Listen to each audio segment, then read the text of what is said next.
Michael, we are live on YouTube and you may begin whenever you're ready. Awesome. Welcome everybody to May 17th, 2022 full design review board meeting.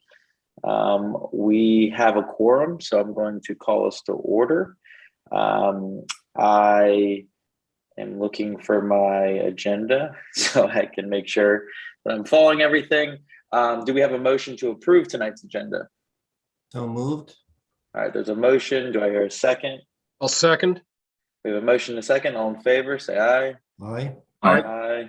Aye. LaShonda, do we have any meeting minutes to approve from last week, last couple of times? Yes, we have April 19th, April 26th, May 3rd, and then May 10th. All right. Do I hear a motion to approve April 19th, April 26th, May 3rd, and May 10th meeting minutes? So moved. So moved. We have a double motion. Do we have a second for that double motion? I'll second Bruce's motion. All right. We have a motion and a second. All in favor, say aye. Aye. Aye. Aye. All right.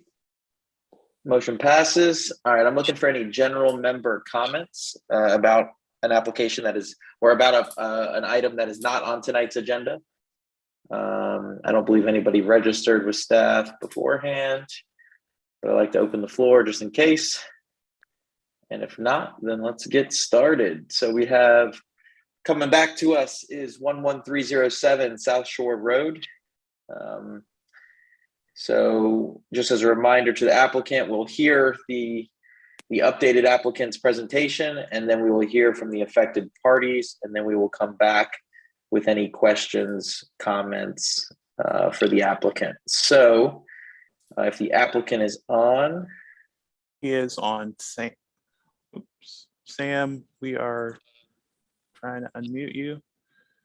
And then if you could let us know, Sam, if you have anyone else, your architect or anyone else on the call. It's just me and Joy is going to be coming in and out. She's actually working downstairs, so it's just me right now. Hey, I Sam. apologize. Hi, how are you?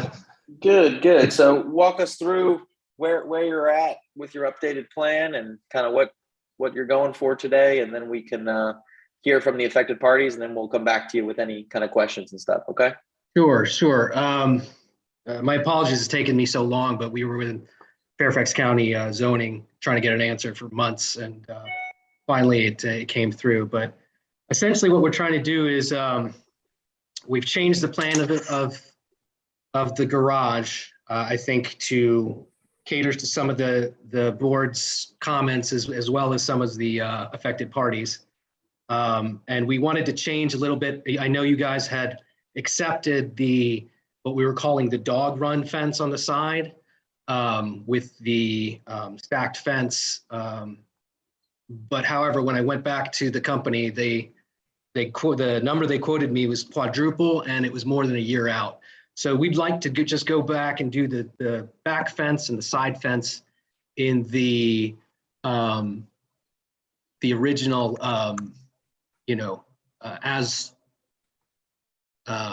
the approved fences for the picket type, all for all the way around. Those are some alternates that we threw in there. I know the one below the example, the one right below that is the one that I think is on the Reston, that one right there. So the original one we'd like to do both the side and the back, and we'd like to abandon the one that you guys approved last time just because it's not going to work. It's way too expensive, and hearing some of the affected parties too, some of them don't like that. As far as the driveway modification or the garage modifications, you guys had asked us to consider adjusting the hardscape. We looked into that, into moving it closer to the house, and with the excavation cost and the cost of concrete as of 2 months ago, the estimate was between $125,000 and $150,000 more, which cost prohibitive. What we did come up with is, I think, a solution that will work well. And it might be easier to look on the landscape picture. It's a little more simplified. Yeah, this one, 27. So what we came up with is, so currently the patio is just over that 14.8. It's about 15 foot. And what we're proposing is that the deck only go to the end of the stairs, so the railing would cover that and then go across. So we would cut a significant portion off the deck, because frankly, in looking at it, it's not going to be used really. And I kind of agree with you guys that having an extended deck would look kind of funny. So we calculated that at 23 feet from the house. So it'd be an additional, 7-8 feet to the end of that corner of where the stairs go down. Let's see, and well, I included all the modifications for the downspouts and the decking and all that kind of stuff. Was there anything else I needed to address, or did you want to get to the affected parties first and then they come up, or should I address that now? Oh, the landscaping plan. So, okay, let's address that right now. So essentially, one of the affected parties had said that there were more trees on site. And going back to Google Images, it is true that there were more trees on the site that we were not aware of, because when we purchased this, those trees were not there. And now, and also going back, we did have a lot of tree work done.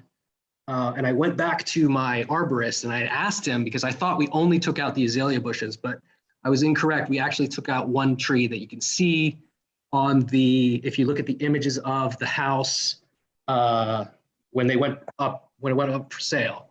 So there is one tree that we did take out that I was not aware of. However, I think on our landscape plan, we're putting in more trees, and I think we have 3 trees on there right now. If the board decides that they want more, we're certainly open to that for sure. I mean, we want to make it look pretty around here. I think, let me see here. Maybe number 5. Yeah, that's the one tree that came out.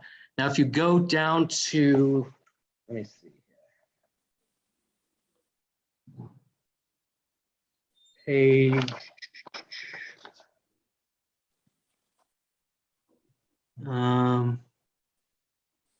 Maybe not, no, not 9. One of the pictures is of the Google image of the house before it was sold, and you can see there's at least 5 trees that were there that are no longer there.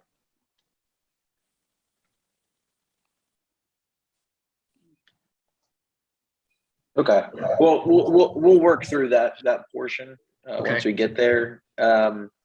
If you, before we go to the affected parties, if you could just walk us through, staff, it's my slide 25. I'm not sure. I just want them to walk us through the kind of the site plan that you guys had generated, and yeah, you could zoom out, staff, and kind of just center what we're looking at there.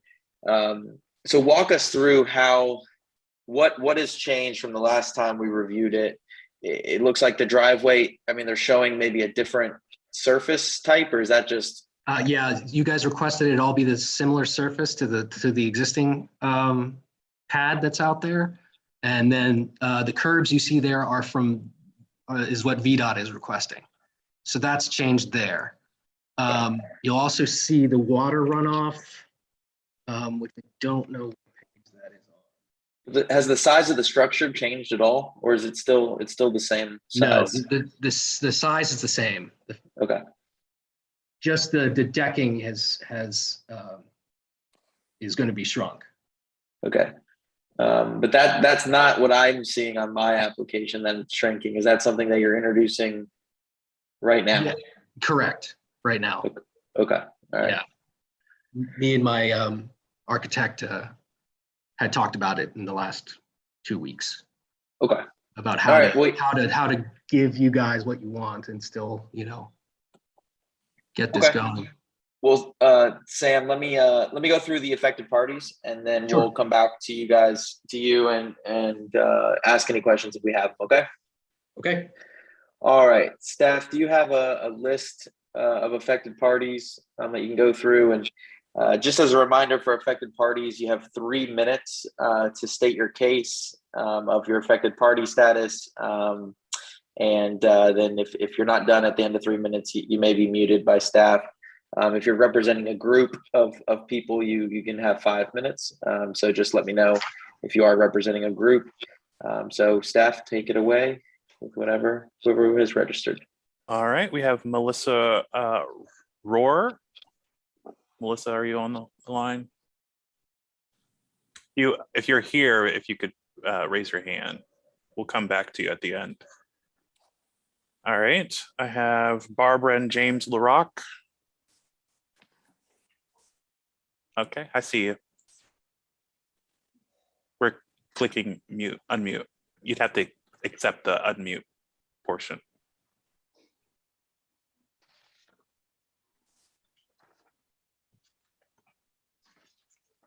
Miss LaRock.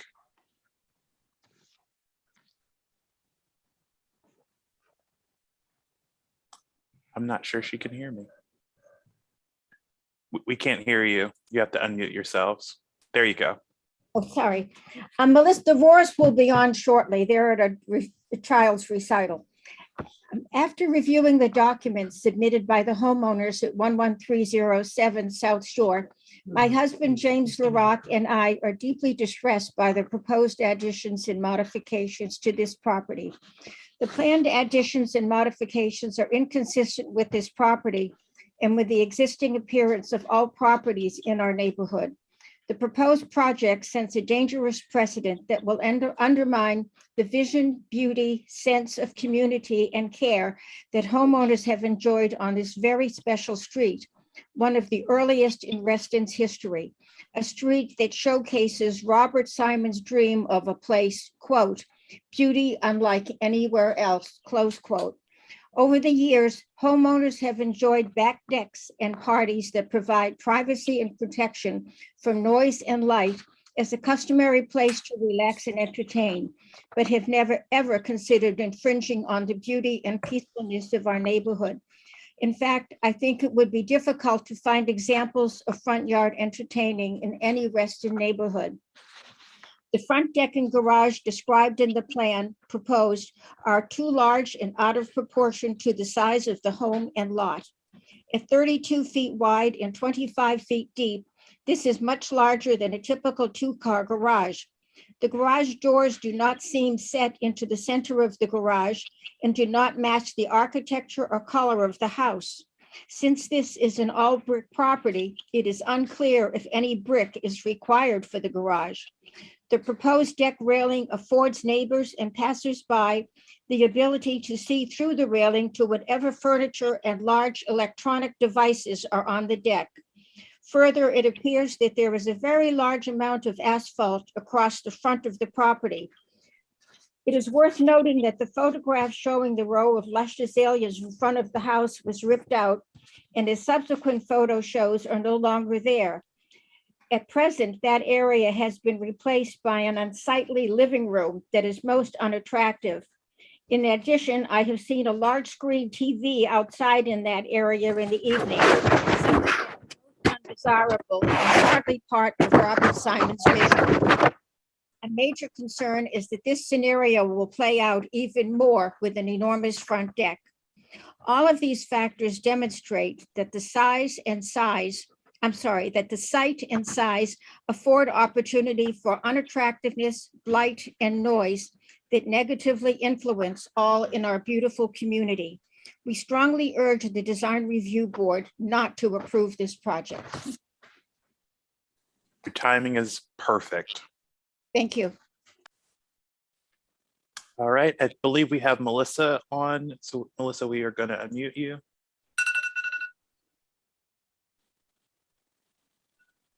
Well, hello, this is Roger, her husband. Yeah, our objection is basically that the siding basically lays out a floor plan that's as big as the house itself. And it's very reminiscent of the sort of the stuff we see being built in Arlington and all these other unplanned communities, and it's not in keeping with the neighborhood.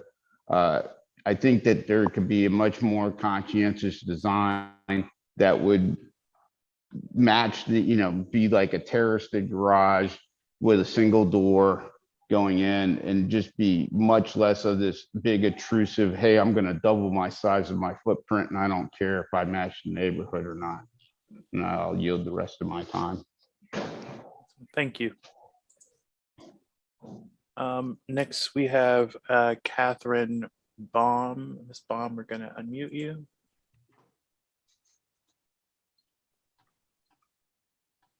Am I on? You are? Okay, my name is Catherine Baum. I'm at 11318 South Shore Road.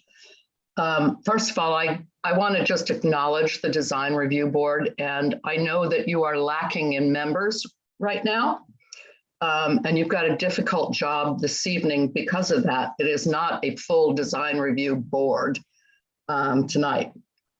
But my comments, in addition to what I wrote, are this: that architecture focuses on artistry and design, while engineers focus on technical and structural, and all the drawings that we're seeing are from engineers. DeMar Engineering, which has provided all these documents, is a surveying, civil engineering, and construction management company. Nowhere, and I've gone on their website, does it say they provide architectural services. They work with architects. Their website states that they help architects create more livable space in an environmentally sustainable way. The design guidelines for both ground and elevated decks require them to be in the rear yard and no greater than 16 feet from the rear wall of the yard. This design application does not meet that. It also says that the design should repeat significant architectural elements such as roof lines, fenestrations, etc. This proposal does not meet that. Now, I must say right now that I was one of these people like you, sir, in 1995. I appeared before the Design Review Board, and it is tough to hear without proper suggestions for improvements, because you do have a right to do on your property within the guidelines of Reston Association and the Design Review Board. So the design for guidelines for both ground and elevated decks require them to be in the rear yard and no greater than 16 feet from the rear wall of the house. The design should repeat significant architectural elements such as roof lines and fenestrations. And finally, I'd like to say, I live at the bottom of the cul-de-sac from your home, and the runoff coming downstream to my house and backing into my driveway has significantly increased since I moved here in 1995. We have more cars, more people living in houses, and climate change. Creating this much impermeable surface will affect my property. Thank you for your time. Thank you, Ms. Baum. Next, we have Bonnie Von Fleet.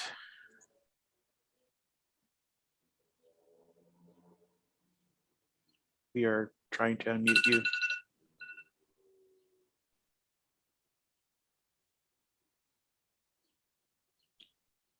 I'm here. Hello, Yes. we can hear you. Oh.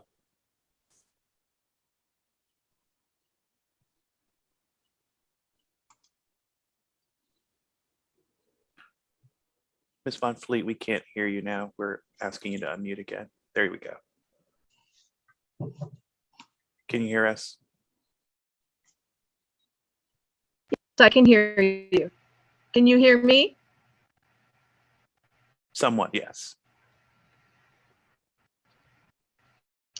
I have a house exactly like 11307. I will be very interested in seeing what the design review board does, because there are 5 of them on the street that do not have garages or do not have parking. Now, I have understood all of these years that this was not something that I could do with my particular house and this particular design. All of the 4 other houses or 5 other houses that have covered parking on this street all have their covered parking to the back of their house relative to their front door, and it is attached to the house. What is being proposed here is not the case. So I will be interested, because if you grant this to this particular person, you will be granting it to the rest of us who would also like to have garages, but understand that it is not something that this particular street would it wouldn't enhance it. As a matter of fact, 4 of those houses that do not have any kind of covered parking are all right beside each other. So if each one of them did this, it would be like 4 platforms right there beside themselves, which would take away from the nature and the beauty of the street. Also, none of the houses on South Shore have massive decking street side. The houses were designed with private decking to the side, back of the house, or a second level attached deck. The proposed deck is disproportionate to the property and can't possibly allow quiet enjoyment by the neighbors.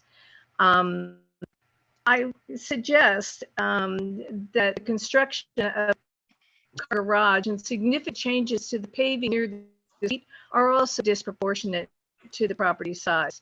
Other properties of similar design incorporated their carports to their primary dwelling and are set back from the street. If you allow this to happen, what's going to happen is you're going to create this kind of funnel down the street, especially if the other people are allowed to put their garages in too. I don't think that's what Reston wanted or it was designed for. So while South Shore has been historically the single dwelling street of Reston, which incorporate nature and which incorporates how housing should be working with the rest of the in nature and in proportion to the rest of the community. I think the design renderings, we can anticipate that is not going to be useful to the property. It's going to be more a massive amount of concrete, of platforms, of rating, which is not really what Reston is designed for. So it's one of the reasons I feel very strongly that this should not be accepted as it is. Awesome, thank you. Next we have Susan Funk. We're unmuting you, Ms. Funk. Okay, I do have a question for you. You garbled, I can barely hear anybody. And We can hear you.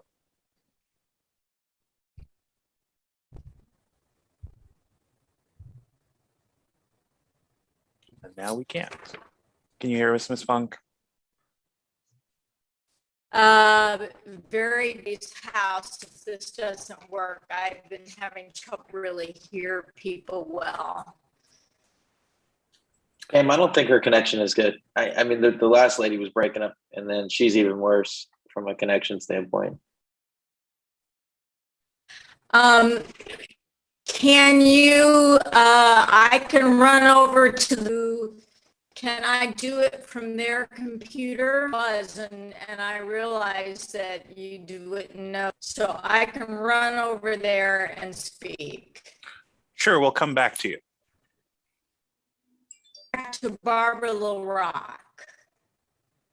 Sounds great. Okay, We'll go to the next person on the list, Douglas and Helga Carter. If you are present, if you could raise your hand, that would be great. Douglas and Helen Carter. Okay. Kimo Sarama, if you are on the line, raise your hand. Okay. Jennifer and Dan McKenzie or Mackenzie. There we go. Hopefully I said that correctly. Yes, I'm here. Perfect. You can start when you're ready. Who do you want to start? I'm assuming you're Jennifer, so you can start. Okay, Yep. I thought you were calling other people. Oh, hi. Okay, so I'm at 11312. My husband's traveling, otherwise he would be here. And I'm also representing Leslie Siegmund and Jack Matthias, who are at 11308. They had planned, they're out of the country and had plans to be out of the country before they even knew about this hearing. So they were not able to change their plans. But Leslie and Jack asked me to read their letter to the board. And Dan and I object to the design simply because we feel the design is very out of sync with the aesthetic of this neighborhood, of this street. As far as having greens, it would leave very little green space in the front yard. And we feel this structure is too massive and it's not going to look good at all. As was mentioned by one other person, it's not designed by an architect and it's not in harmony with either the house or the rest of the street. And now I'd like to read Leslie's and Jack's letter. So this is from Leslie and Jack, and they live right across the street from Sam Vade. We live across the street from the home at 11307 South Shore Road. Today, May 5th, was the first time we heard about the plan for the extraordinary addition to that home. So they weren't even told in advance, even though they live right across the street. Although we are sympathetic with our neighbor's desire for a garage, we must object to this plan for the following reasons. One, the plan pretty much doubles the footprint of the home on the lot. The oversized garage, deck, and driveway would fill the front yard space, essentially eliminating the green space in the front yard, which we all see. This is contrary to resting guidelines, which say should be appropriate in location and size with the existing house and with the space available on the site. Two, the proposed roof deck, 40 by 32 feet, would constitute an enormous entertaining area in the owner's front yard, which we would see and hear. This is contrary to the resting guidelines. Quote, the deck is located in the rear yard and does not extend farther than 16 feet from the primary rear wall of the house, unquote. And it is completely out of place on this street. No one else has an entertainment space in their front yard. Three, and the proposal violates several other resting guidelines. For instance, the deck should be of an appropriate size for the area in which it is to be located, with consideration in the form of setback or landscaping of its physical and visual impact on adjacent properties on the street. By virtue of its placement and size, this deck would have an enormous visual impact. Regarding driveway additions, the guidelines state that no significant vegetation will be removed for its construction.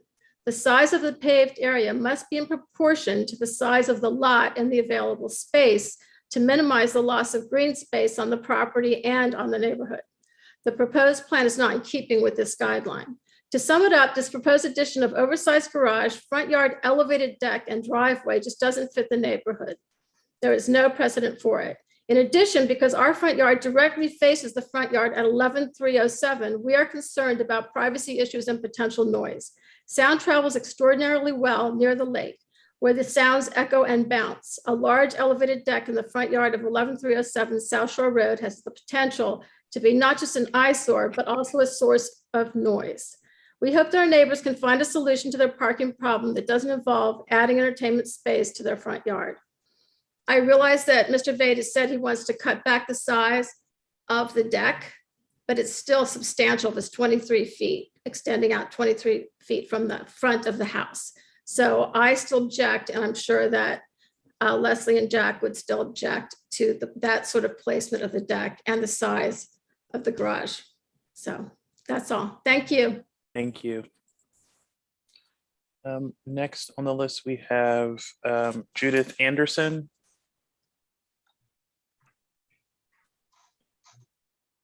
You are here if you would like to raise your hand. The DRB does have everyone's affected party statement, so if you're not here, they have access to that. Kathy Sizek.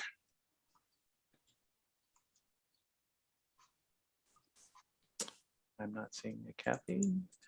I see Akos.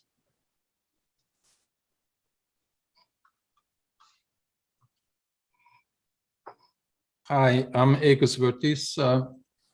We're here with my wife, Becky. We are at 11305 South Shore Road, so right next door to the proposed construction. We have expressed our opinion about this in previous DRB meetings, and so I just have some additional comments to that.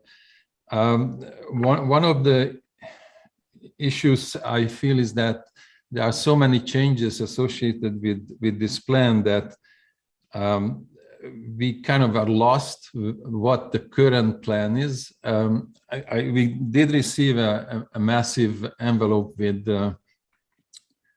runoff predictions and projections and other things, but I really would like to see exactly where, for example, those fences are in the backyard.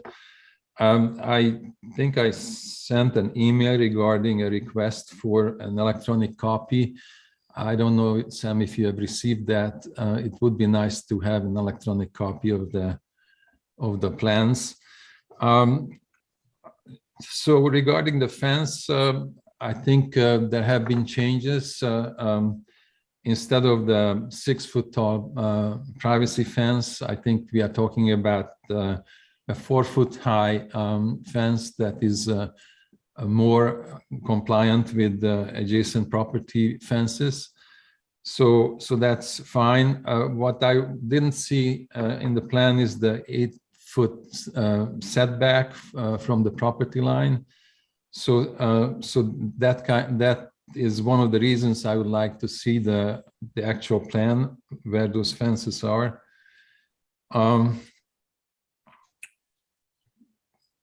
There were two options for the driveway, and we expressed a preference to one of them that would break up that large front covered asphalted or concrete covered area.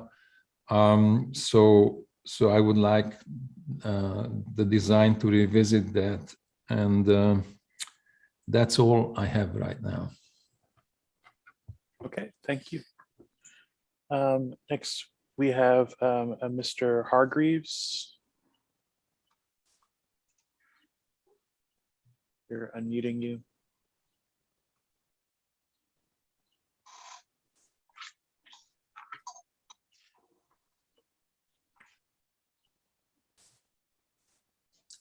Mr. Hargreaves, there's going to be a prompt on your screen if you'd like. Okay. Can you hear us? Can you hear me? We can. Okay. We live on 11227 South Shore Road. We live here since 1976. It's exactly the same layout as the one we are working on. My biggest concern is with the garage. We all would have the right to put a garage into the hill. And just imagine all the trees which are along the right-hand side of South Shore Road would all disappear, or most of them disappear, and it would just completely change the look and the feel and the being of South Shore Road. And I don't see any reason why they would need a garage. It doesn't make it any easier to go up to the house. They bought the house knowing that there was no garage. They bought the house knowing that you have to go up steps. And we all work on those things, and they just have to Well, you just shouldn't allow it because if you have there 9 garages there, it would look fantastic. Awful. Thank you. Thank you. Have a great evening. I am going to go back to Miss Funk. Is she back with Mrs. LaRock? Is that correct? Yes, this is Barbara LaRock, and Sue Funk is here, so she can speak from my laptop. Have you unmuted? Oh, yeah. Yes, we can hear you. Okay, I actually, because I've been running back and forth between houses and not being able to hear anything, has the board already read all the statements that we have made, the effective party statements? The DRB has access to all of the statements. Yes, they have read them. Okay, because They read them. I know. yeah. They have read them. Yes. Okay, that was Jim. Okay, I just want to say I'm grateful for everyone that's here. I'm specifically grateful to RA and the DRB as they execute their duties to protect and enforce the guidelines and covenants. This proposal project is a significant deviation from our founding principles, covenants, and design guidelines to the point of being fundamentally inappropriate.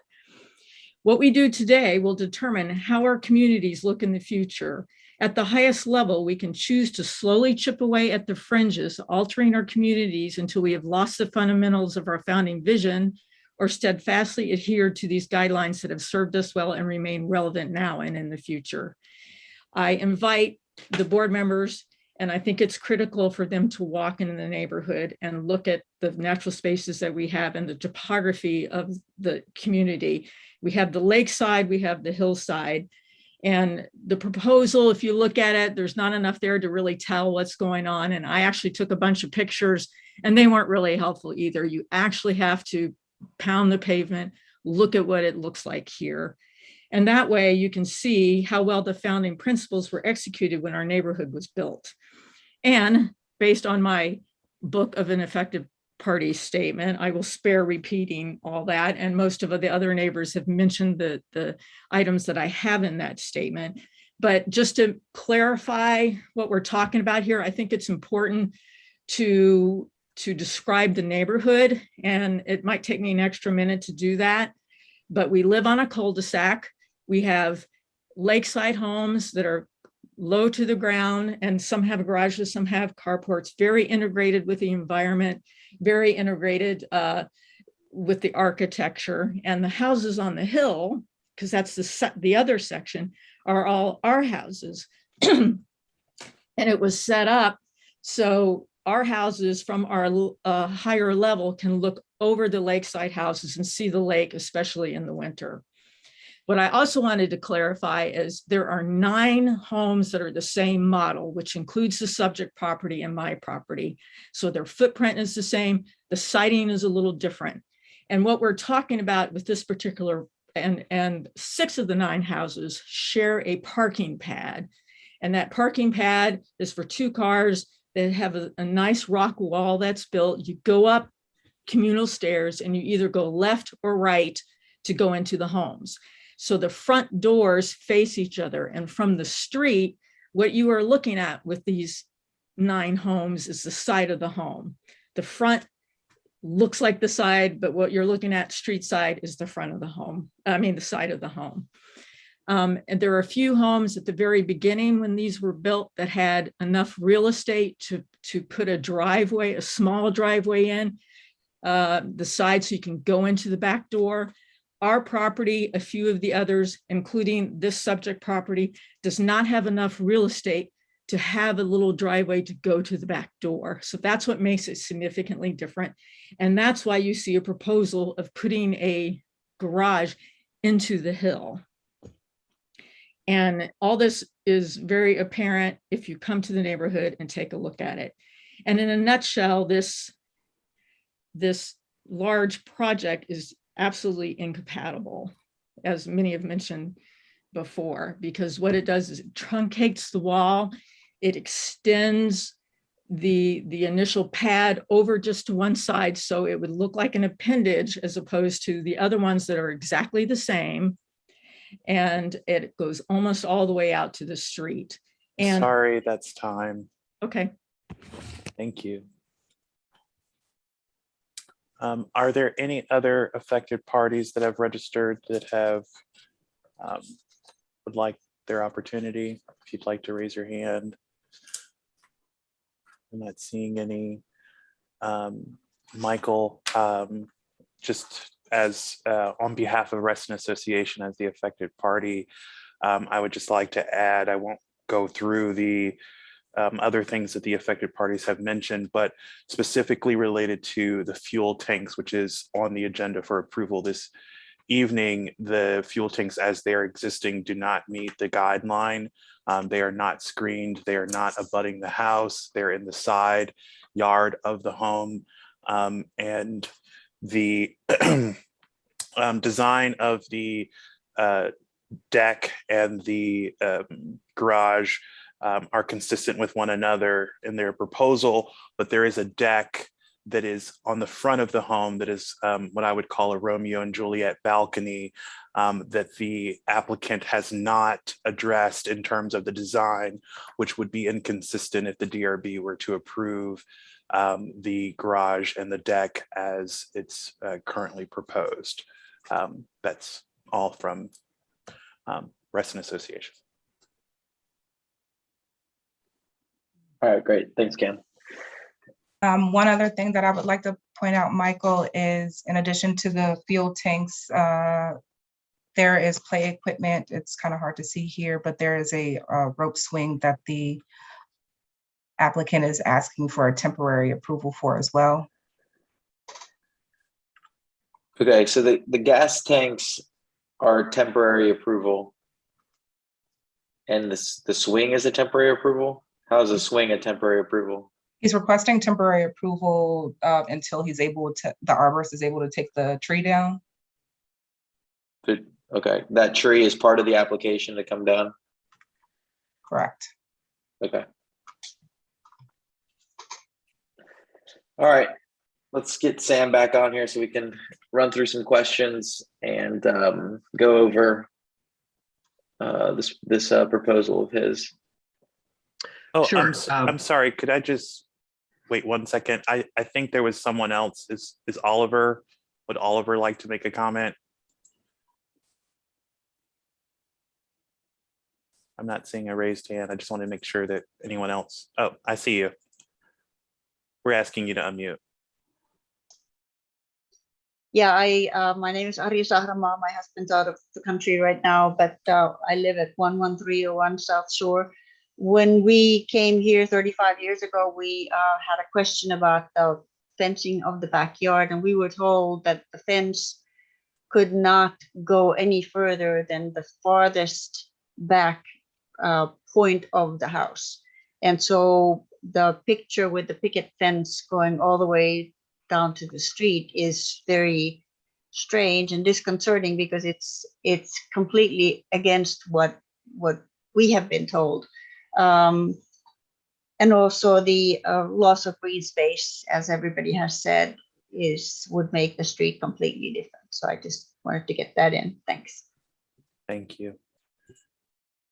All right. Well, Sam, we're asking you to unmute, then you can go ahead. Sure. All right. Hey, Sam. So there's a couple things I want to clarify. Just so there's obviously a lot of parts of the application, so I want to walk through them kind of line item by line item and get a clarification of what you're submitting for, because in echoing some of the affected parties' responses, I'm honestly a little confused at what we're looking at fully. So the fence. Sure. So previously we approved a small decorative fence for a small kind of dog run on the side of the home off of that kind of side deck there on the right-hand side that in the picture we're looking at right now. Correct. And then there was potentially a privacy fence that you were looking for that was going to go around the back of the yard. So where does the fence stand now in the total kind of footprint, and where is it going? So and it's all the picket? All the picket. The picture that you're looking at on the right side was the ones that you had approved, where you approved a fence before, but we're asking that we change it to picket because of cost. But it's in the same footprint, so you're going to have two separate areas. You're going to have the one dog run area and then the back they'll be fence area. So they'll be connected by this fence on the right side you see in the red. So the red is essentially where the back of the house fence starts, but it's all going to be the same. Okay, so the fence theoretically then is actually coming to the front of the house. Yes, With 2 the feet in is picket. what you guys said, correct? The picket fence is going to it's going to be 2 feet back, and then it's going to go all around the perimeter of the fence of your lot line around all the remaining 3 sides, and then connect back to the other side of the back of the house. Of the back of the house, correct. Okay, and how many lot lines currently already have this picket fence on it that you're connecting into? I'm sorry, say that one more time. So like your very rear lot line, let's say your most west lot line in the plat I'm looking at, does that already have the picket fence? It does not, but it butts up against a neighbor that does have a picket fence. Okay, so you're going to be kind of connecting in somewhat to an existing fence. Correct. It'll come to a corner.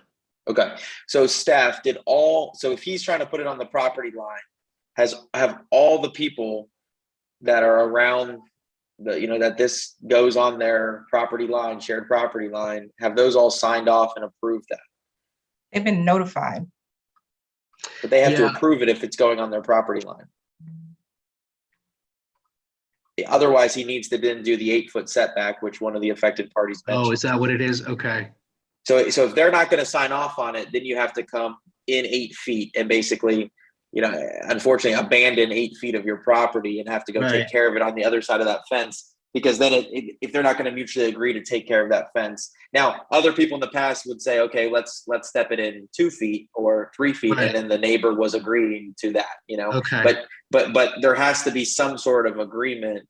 And staff or Tony, correct me if I'm wrong, but I believe if it's going on the property line, the abutting owner needs to approve it. Well, is Akos still on here? Akos, would you be okay with me butting up against your direct back neighbor? Is he still here?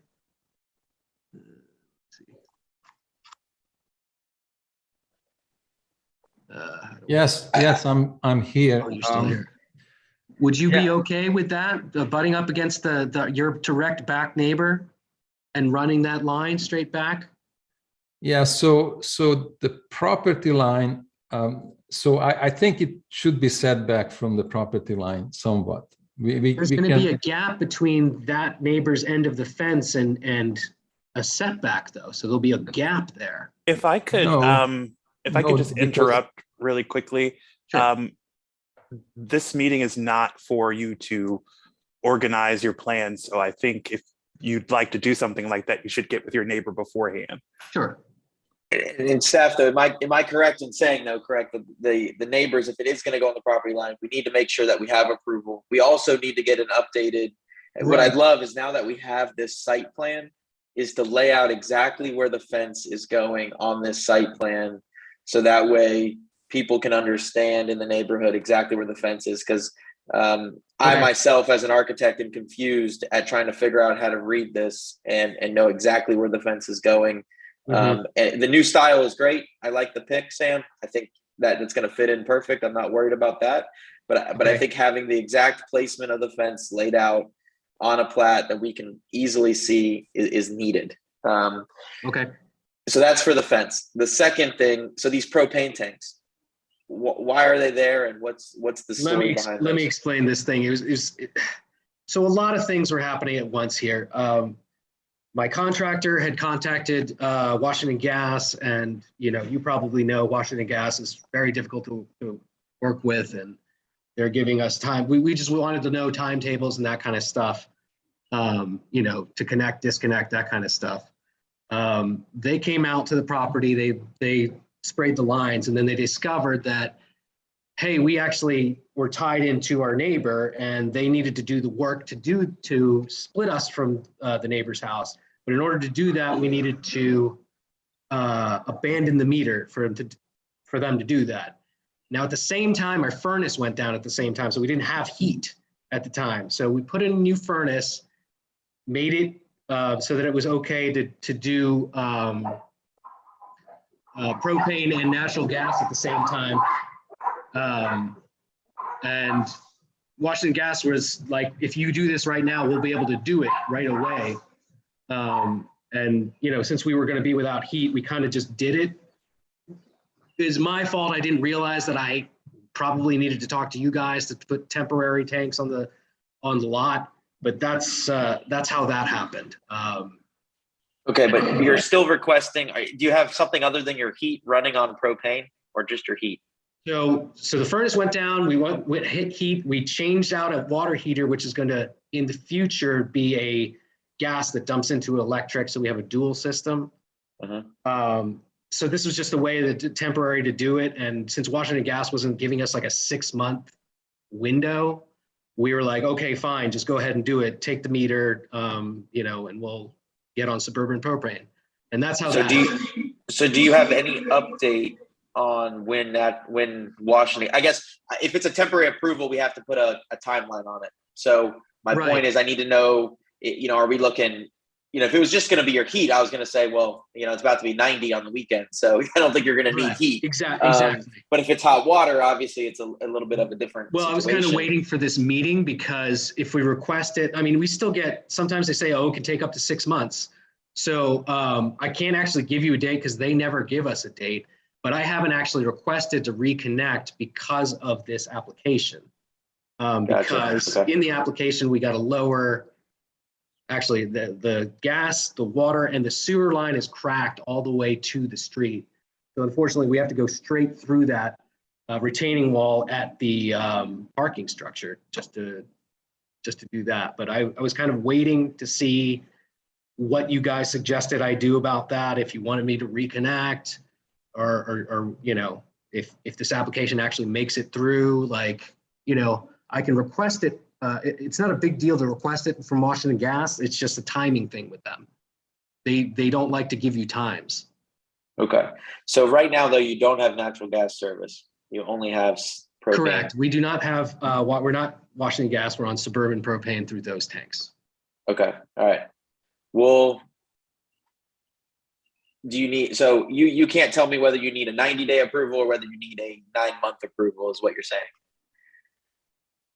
I would like to tell you that Washington Gas could give me a date, but again, when we requested it, we thought they were going to say, oh, you're going to be a year out. And they came out within the first, 2 weeks. And they said, if we can do this right now in the next 2 weeks, if you abandon the meter. And since we had to replace the furnace anyway, and we weren't going to have heat, so we decided to do that anyway. And so did they already did the underground gas work? Is already done? No, the underground gas work is not going to be done by that. It's done by the contractor. So us abandoning the meter and them cutting it off from the street actually makes that line now that any contractor can do it and they can reconnect later. Okay. All right. Not super simple. So we'll have to, I just wanted to clarify that. So we'll work on that. It was a lot of moving parts and it didn't even occur to me that I should have a permit from you guys. And that was totally my bad. It didn't occur to me until the affected party statement came in. Okay. All right. Now, those are just a couple things I wanted to clarify. So let me go around the room and the swing was the only other thing we'll get to that. I don't think that's, we'll deal with that. If I could get up that high, I would take it down myself. I'm too old to get up that high. Okay. So let me go around the room. Let me see if anyone has any questions for you, and then we'll come back to everything. All right. Jim, let me start with you. Do you have any questions on any of the items above? So there's a lot of things. Do you have any questions?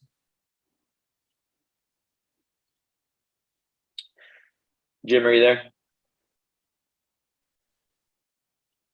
All right, we're going to skip Jim. He might be muted and not know it. Mike B, did you have anything? Hello? Oh, there you are, Jim. Okay. Yeah. Did you have any questions? Yeah. Is there a cul-de-sac site plan that shows the adjacent properties and basically what it looks like with this garage addition in the front and how it affects the adjacent properties? Not that I see. I mean, there's the 3D model shot, but that's, I think, all that exists. I don't think it really shows the neighbors' houses, though, on it.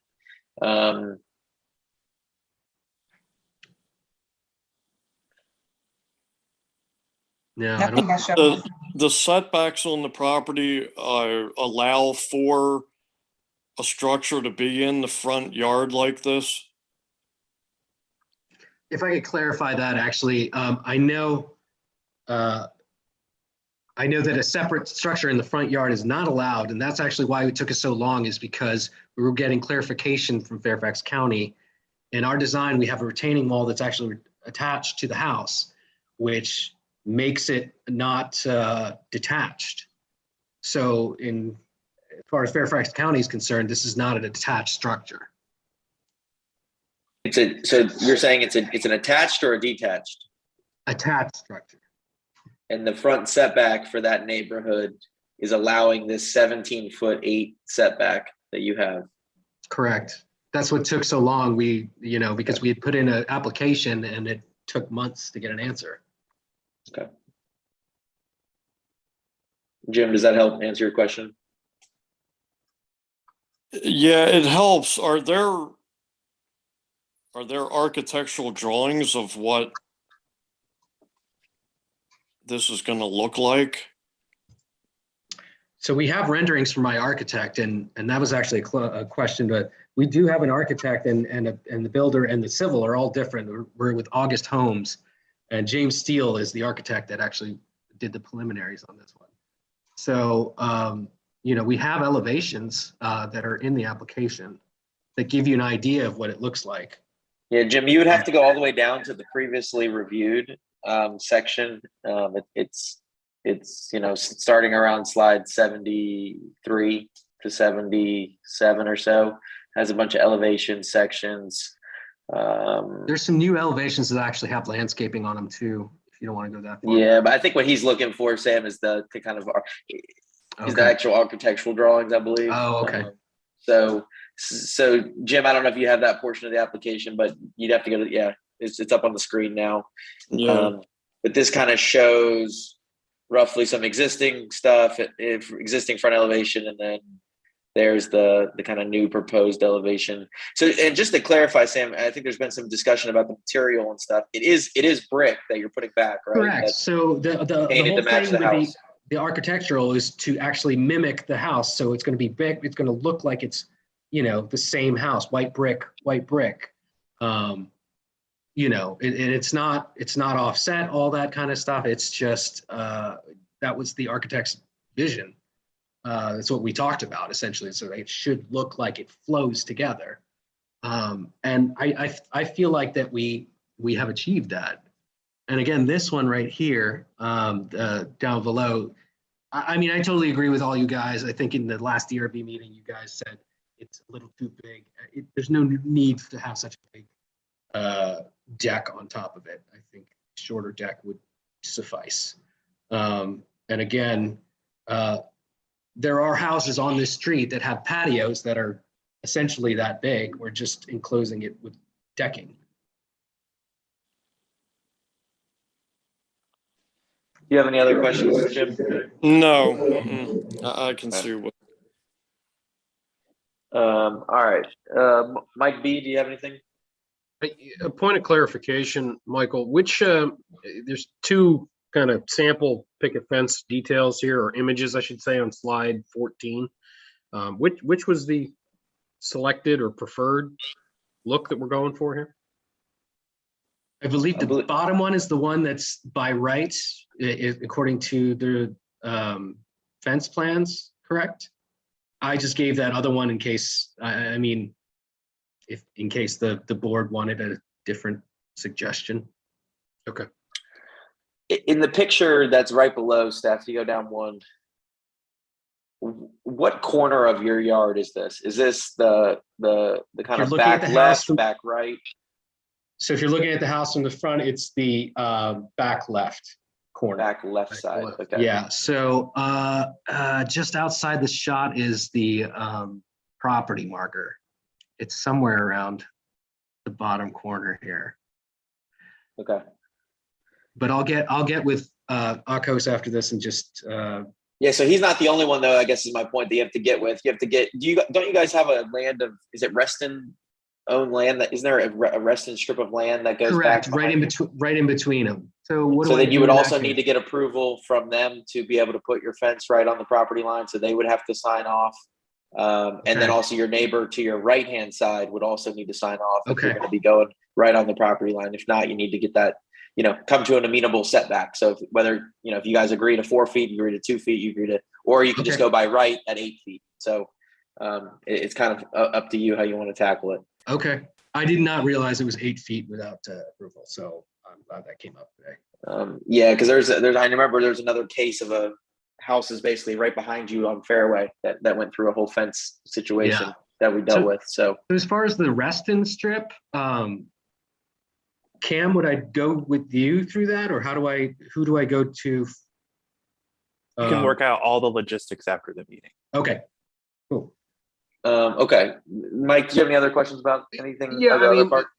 my other question had to do with the fuel tanks, and I know we've kind of batted that around for a little bit here. I mean, the intention, obviously, that is I'm doing air quotes here, but short-term solution. That is not the permanent. Okay. No, it is never going to be the permanent solution. Okay. So I'll step aside there, Michael, and Okay.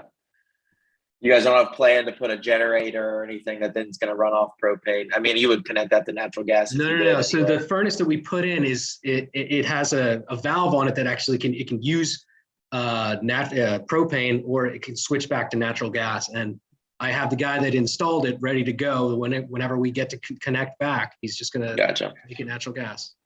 Okay. And he's actually going to do the hot water heater as well. So we're going to have a dual system in the house. So, Mike, any other questions on not the for now, garage? Michael. Not for now. Okay. Dan, did you have any questions? So I've got a question, and I prefer to see this in the drawings that sounds like we're hoping to get resubmitted too. But when you started the meeting, you said you were interested in limiting the deck to 23 feet from the front of the house. So where the deck would end in that scenario, what are you proposing to do for the rest of the garage? Because at least for the renderings and staff, like page 30, 28, 32, somewhere in that range is where the renderings are. The garage comes out. It's not like you could necessarily put grass up there. So what were you thinking? We're looking at like green roof solutions or plantings and that kind of stuff. Since I only have brought this up in the last week with my contractor, we're looking at that, but it's definitely going to be a green type solution since everybody's concerned about us losing the green space. So I'd like to bring that back, whether it is with plantings or green roof or something like that. Okay, and then this is actually a good image for this question. So one of the affected parties had mentioned that the doors aren't centered, which not necessarily a big deal, but why are they offset? What are you going to do on the right side of the garage space there? Well, the intent of that of maximizing the space is I'm actually going to have one place for the first time in my life to have all my woodworking stuff and have a place to work in there. Okay. So that was the idea with that.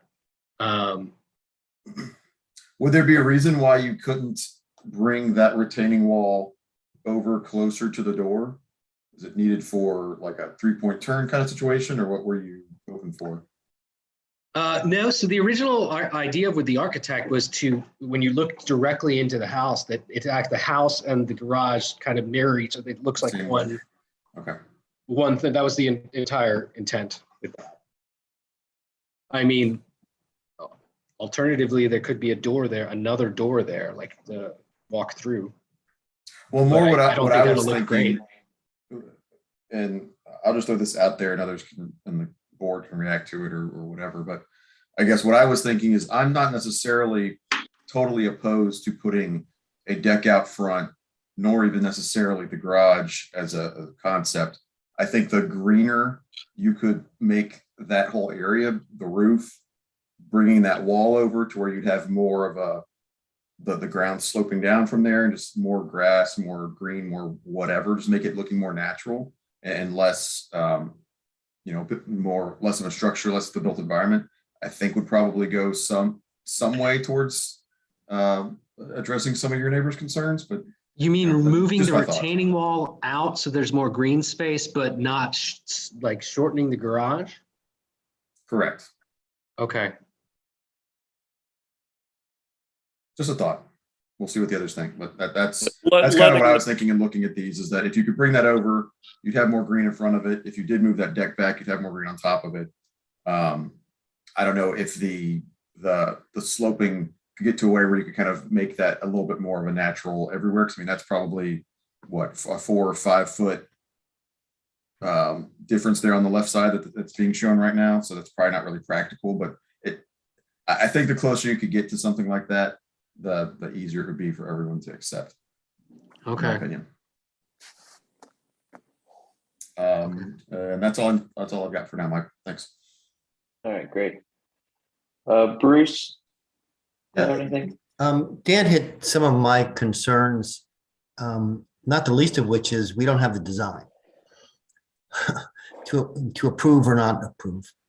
And I'm, if you go to page 80, for example, slide 80, it's pretty much the same, but I'm still trying to understand if this is the updated, what are we doing? I don't know what we're being asked to approve. We're told that the deck will now be, is it 23 feet? And then I don't know what happens after that. I don't know if there's a fence. I don't know whether the railing that's now on top of this garage is there. So my point is, I don't know what we would be approving, and I don't want to design it on the spot. And I know that some members have made suggestions about when we do finally get a design to review what might be helpful. But I would add that I don't think you can, I would have a very difficult time, given what I understand about the neighbors and the other homes and the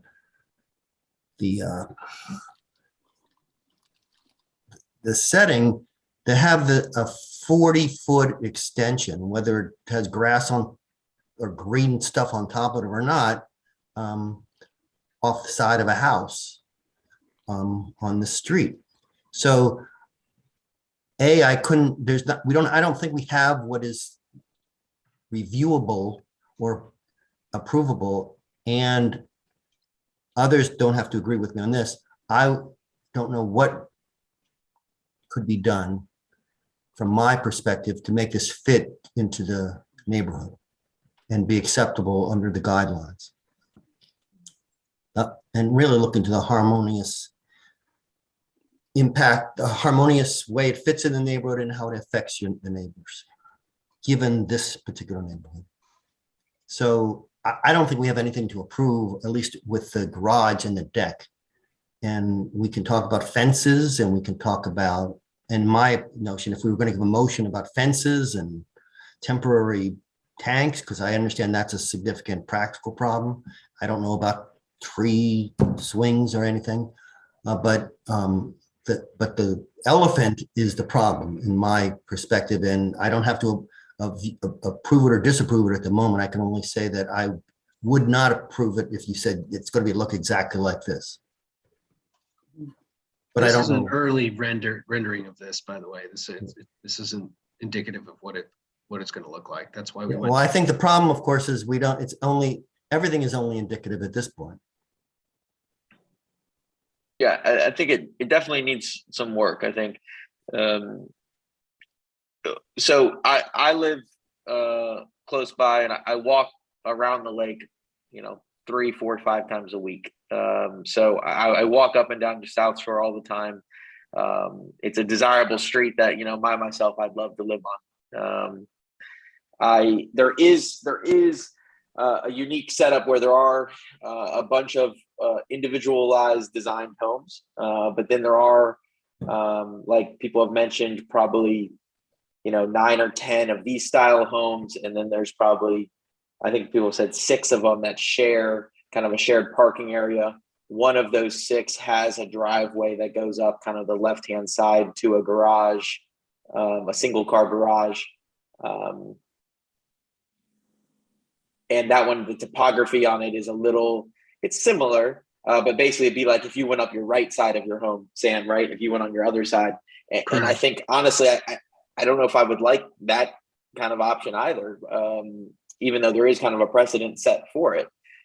Because to me, it's also still creating a large impervious area, even larger because it's longer back up to the house. So I don't think we have the setback either.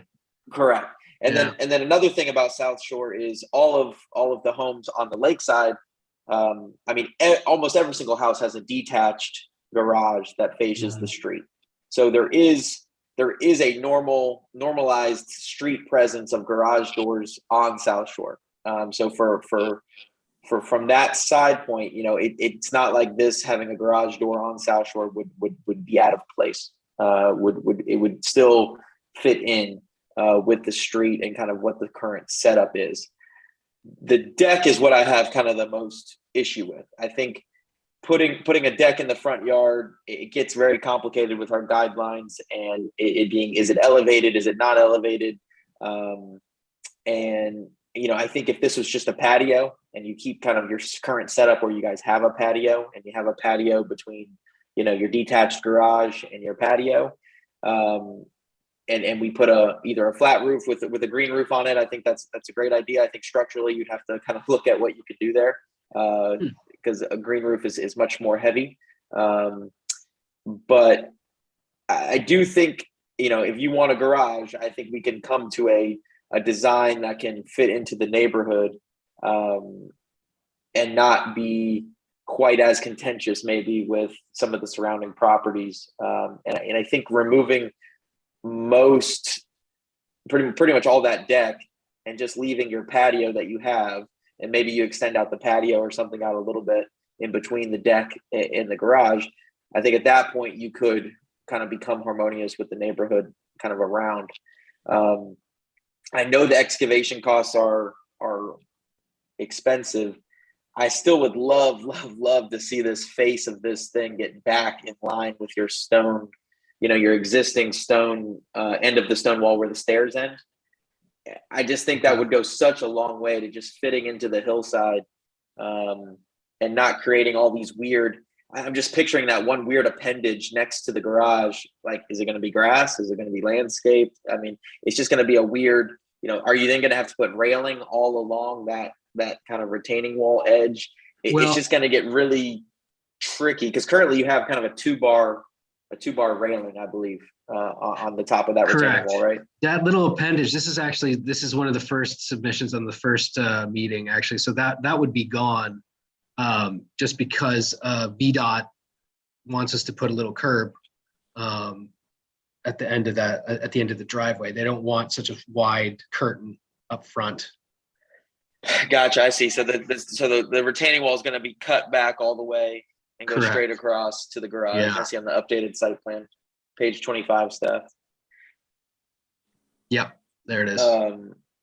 So I think when I was looking at this site plan updated, I think keeping that asphalt where you currently have asphalt, where then you're adding the kind of that island back, I would basically leave the neighbor's kind of parking spot. And then, you know, if there's a way to remove some of that asphalt and go back to kind of extending that island out and then just putting, you know, some sort of simple sidewalk or something that goes to your portion of the staircase, I think could go a long way with removing a lot of the asphalt in the front, because you're no longer going to be able to park anyway, because you're going to have VDOT entrance, right? So if you kind of put that back to green space, I think it could maybe be a little bit more cohesive and people can kind of see that. But like to Bruce's point, that's interesting. we can't see any of that right now. Right. Because we just don't have updated rendering. So I think all we can right now is give you kind of feedback on the main design, and then we can address the fence. I think even the fence needs more feedback from the neighbors. And then really all we can address today, I think, is these temporary tanks and potentially the child swing at this point. So I think you've heard some feedback about, you know, kind of the project. I'm hoping that, you know, you guys can work back with your team because like even here, Dan, it kind of looks like the civil plan already shows bringing that retaining wall in and expanding the green space in front of the garage there. If you see on page staff, go to page 25. They actually are expanding that green space, kind of like what you suggested. Well, we updated it with, when I went back to my architect, but we updated it with like more accurate dimensions. So that's closer to what it's going to be. Yeah, so Steph, if you zoom in on kind of the front driveway there, you can kind of see, Dan, how that wall is stepped in and not in line with the outside wall of the garage anymore. It's now stepped in. I think, and then finding a way to keep the garage more of a garage I think it could work with the green roof, but I also think it could just work as a garage that maybe mimics the roof that you have, or I'm not exactly sure. It's tough with that hillside. I just think there still just needs to be a little bit more study, and have your architect drive South Shore. I'm sure he's been to your house, but just make sure he kind of goes around, right, looks at how all the other houses have done it. There's integrated carports, there's separated carports, there's separated garages, there's attached garages. There's a lot of options on the street to maybe pull some ideas from, and that way we can try to work this thing in so you can get your garage in your wood shop. Okay. And I'm not here to limit that, right? I want to try to help you, right, to yeah, achieve whether it's that. a patio, the whole other reason that we wanted to go with a decking on top also is because we didn't want an angled roof, because we can see the lake from our bottom level. So and I think you still probably could. I mean, I'm trying to think. It's similar where it's a lakeside property, but I'm drawing a blank on what the side of the street. It's on the whole other side. If you walk around the lake, there's a couple detached garages that sit out kind of proud of the homes on that small cul-de-sac on the other side of the lake. I'm drawing a blank on what the name of the street is. But I think there's a way to do it. I do think there's a way to achieve it. But it's just not there yet. It's kind of Mike, would you let me add a couple things on real quick? Yeah, go ahead, Dan. Because I think, to Mike's last point, whether you make it a deck or whether you just did a stone out there, functionally, you're going to have the same space. I think some of your neighbors may be hung up on the deck as like this deck that's something that's built that's different than this, like a stone or whatever. But right. And that's part of the reason for me, between that and the house being set so far back on the lot comparatively, right, is part of the reason I'm more okay with something up front, in the front. And I do think pulling it back, like you talked about, and especially if you can figure out a way to make that whole thing seem more natural, like I've talked about, Mike has talked about, would be helpful. The other one minor note I wanted to make on that, on staff, if you'll go to page 95 very quick, you're still proposing to use the aluminum and glass garage doors you were doing last time, right? I am open to whatever everybody's happy to. I mean, well, and I bring this up because I think on your renderings, your architect's not quite doing justice to what you're proposing. You've got a gray house and a relatively gray garage, and then white doors. And so they're seeing something that's a little bit more garish than maybe what you're talking about. So I mean, I think some of that before you come back next time, I think would be helpful. Okay. Thanks, Mike. All right. So does anyone have a motion that they would be interested in proposing?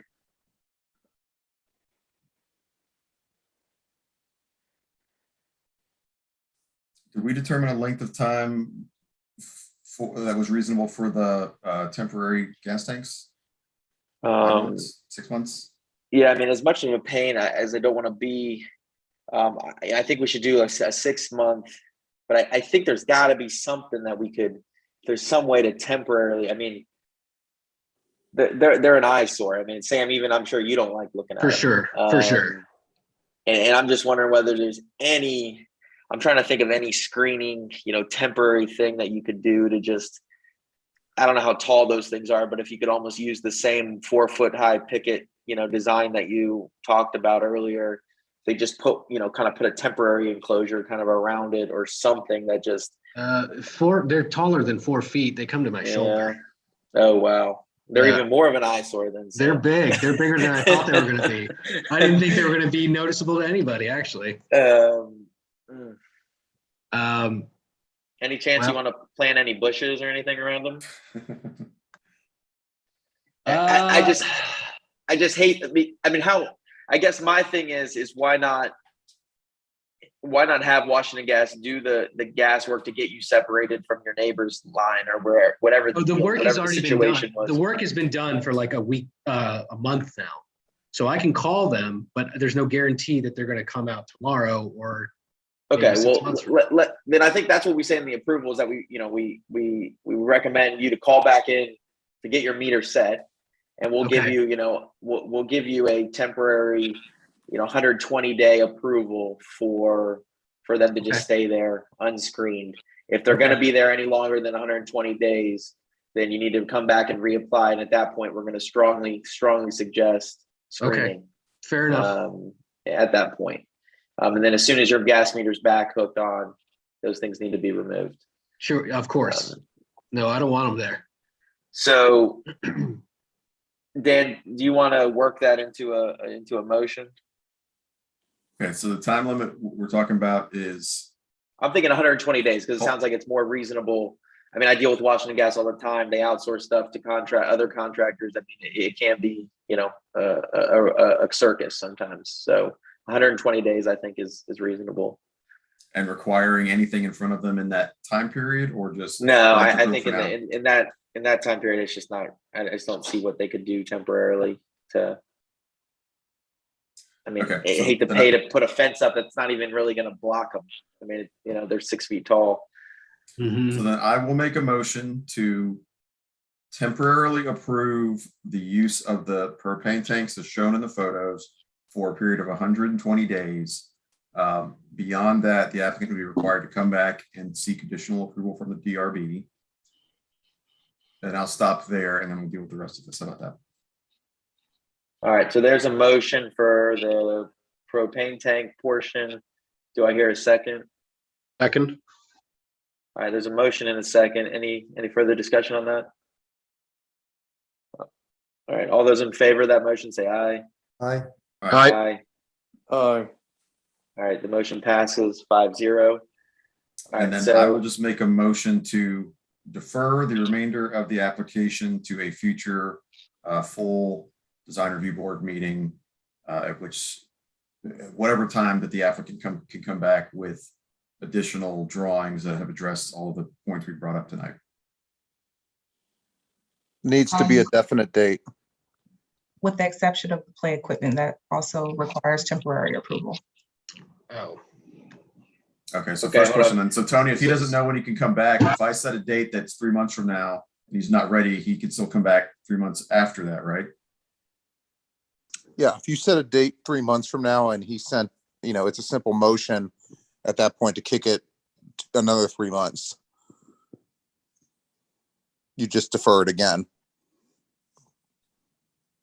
Okay, so anybody got a preference on a date to pick? no, I think let's just give them another 120 days to come up with, solution. I'm not expecting anything like Fairfax County putting me off for 6 months again. So I would like to be in next. So if we give you another 120 days to come back to us, is that? I think that's sufficient. Okay. So just do another 120 days, Dan. Right now, let's exclude the swing from your motion, Dan, just so we'll clean that up at the end since your motion's already on the table. Okay, so I will amend my motion to defer the application to the September full design review board meeting, which technically is September 20th, in order to provide the applicant time to revise the materials to address the various things we've talked about tonight.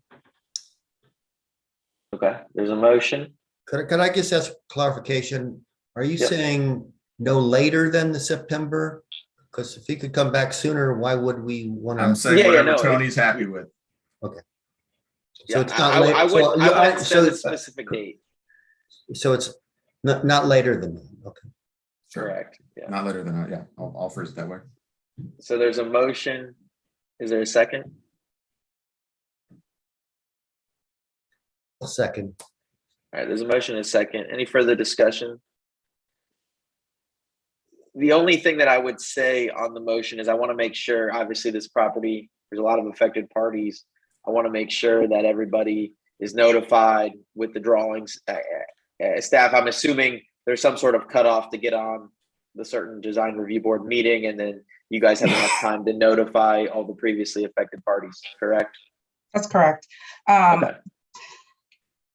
So you guys can work with the applicant on when, like, if he says, I would like to come back for the August meeting, you know, you say, okay, you got to have all your stuff in by August 1st or whatever. I don't know what the date is, but staff will work with you, Sam, on that. So, Okay. All right. So that's the motion. Second, some further discussion. I'm All sorry, right, so could I just ask a couple of questions related to the things that he's coming back with? So revised material includes the fence design, the let's call it massing of the garage, see if that can be set back a little bit further, the deck and architectural drawings, and then all of the design element confirmations. Is there anything else that you wanted to specifically point out? The fence, Layout as well, not just the, so like the layout, the setback, whether agreement from the neighbors, all that involved with the fence is going to be required for us to approve that. And then, yeah, I think he can take to heart. There was a lot of different comments from different members, but I think just restudy of the roof and what it's going to be, and kind of strongly suggesting I don't think a deck is going to be the right terminology or appropriateness for this neighborhood, but you know, a patio or exactly kind of what they have now, it, you know, can be appropriate. So you can kind of work that language however you want, Cam. So how about something to the effect of a final design, including a final design for the fencing, the deck or patio as the applicant determines he wants to propose, the grading that would go along with that structure and the garage, and the landscaping that would be placed around all of the above. Yeah, and staff, when it comes in, can we just concise the application to make it clear? So I'm hoping that they'll submit new architectural renderings, elevations, etc. But like just reviewing this application tonight was a little confusing because they were still requesting a lot of the stuff that we previously reviewed, and they had provided some additional information, but it got, there were so many different renderings and so many different things to be looking at. It was a little confusing. So I'd like just a full new kind of from scratch, essentially, set of drawings from the architect with the latest elevations, sections, renderings, whatever it be. We need to kind of see the full updated plan. And hopefully, Sam, you don't make any additions right before, you know, the meeting, so that way we don't have what we need. I think the addition of the initial renderings kind of throws everything off because the scale is completely off. Well, and it's not just for us, it's also to help all of your neighbors understand exactly what is going on, because I think there was a lot of confusion. And I think you'll be able to figure that kind of more out when you look at restudy. So first, there was a motion, there was a second. I think there was a second. Was there a second? I second. Bruce seconded. Bruce, okay. So there was some further discussion, clarification, sort of. Anybody else have anything else on the motion? All right. So all those in favor of the motion of deferral, say aye. Aye. Aye. Aye. All right. Motion passes 5-0. All right. So we have one last thing to deal with: the swing. It's on a tree that potentially is going to come down. Sam, I have to ask, who put it up, and can they come back and take it down? Yeah, I can call him just because you know, he did the work when within the first week we got here, and one of the trees that's technically on our property we didn't even know, I think needs to be pruned. So I'll give him a call and have him come by and do some work and take it down. Okay. All right. So I'll make a motion to disapprove the front yard swing. What I can do is I can tie it up so that you can't see it from the street. Well, and even if I disapprove it, you're still going to have, you know, we'll set a time limit of 60 days to remove it. If that makes sense. So I'm going to motion to disapprove the swing and give the applicant 60 days to remove it. So there's a motion. I'll second, Michael. There's a motion and a second. Any further discussion on that? All right, all those in favor, say aye. Aye. Any opposed? Any abstentions? All right, motion passes 5-0. All right, Sam, you got some work to do.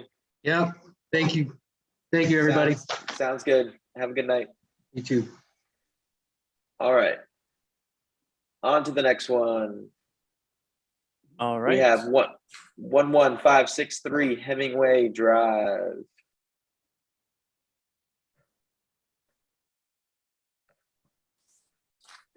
I'm sorry. We're Richard, are you on? I'm not seeing. Oh, yep, I see you. Thank you. We're unmuting you, Richard. Good evening. Good Hey, evening. Richard. Welcome. So you want to remove a deck and do a screen porch from what I see. Correct. All right. If you could walk us through what your proposal is, that would be great. Well, essentially, our objective is to create part of this as a screen and porch. So in that picture that you're showing, it shows you the dimensions that will retain part as an open deck and part of it will be enclosed. On the enclosed portion, we're asking, actually on the whole deck, we're asking for the deck's depth to be extended 3 feet. That's towards HOA property, and there's no objection to my knowledge to doing that. One of the things that we did is to look at adding this screen and porch portion. It's been in the previously approved for use in the cluster. I think it was about 5 years ago, the DRB approved the addition of a screen and porch at 1402 Hemingway Court. And that house is the same model as ours. One of the things that we did differently, or perhaps two things that are different, is that in order to minimize the height of the structure, we recommended that we use a hip roof. And that was done along with getting the cluster association to file and for the DRB to approve the use of metal roof, which that's already been taken care of. So this structure would have a metal roof, which allowed us to have a slope of about 212 as opposed to 4 or 612. The combination of the hip roof and the use of metal and the smaller slope probably lower the overall structure by 18 inches, 2 feet, something like that. So those are probably the key elements.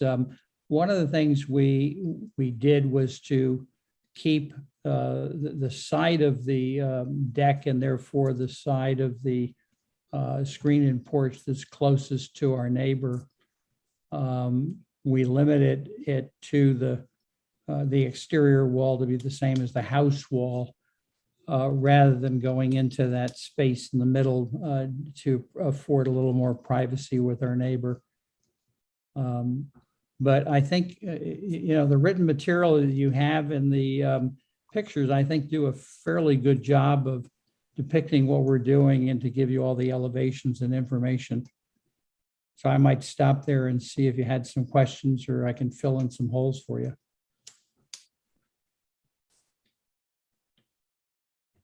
Are you guys going to be able to put back, and just add a clarification, are you going to be able to put back the exact type of railing that you Yes. all currently have? Yeah, all the, what we agreed to in the filing is that all exterior elements will be consistent with what's approved for the HOA, including color and style.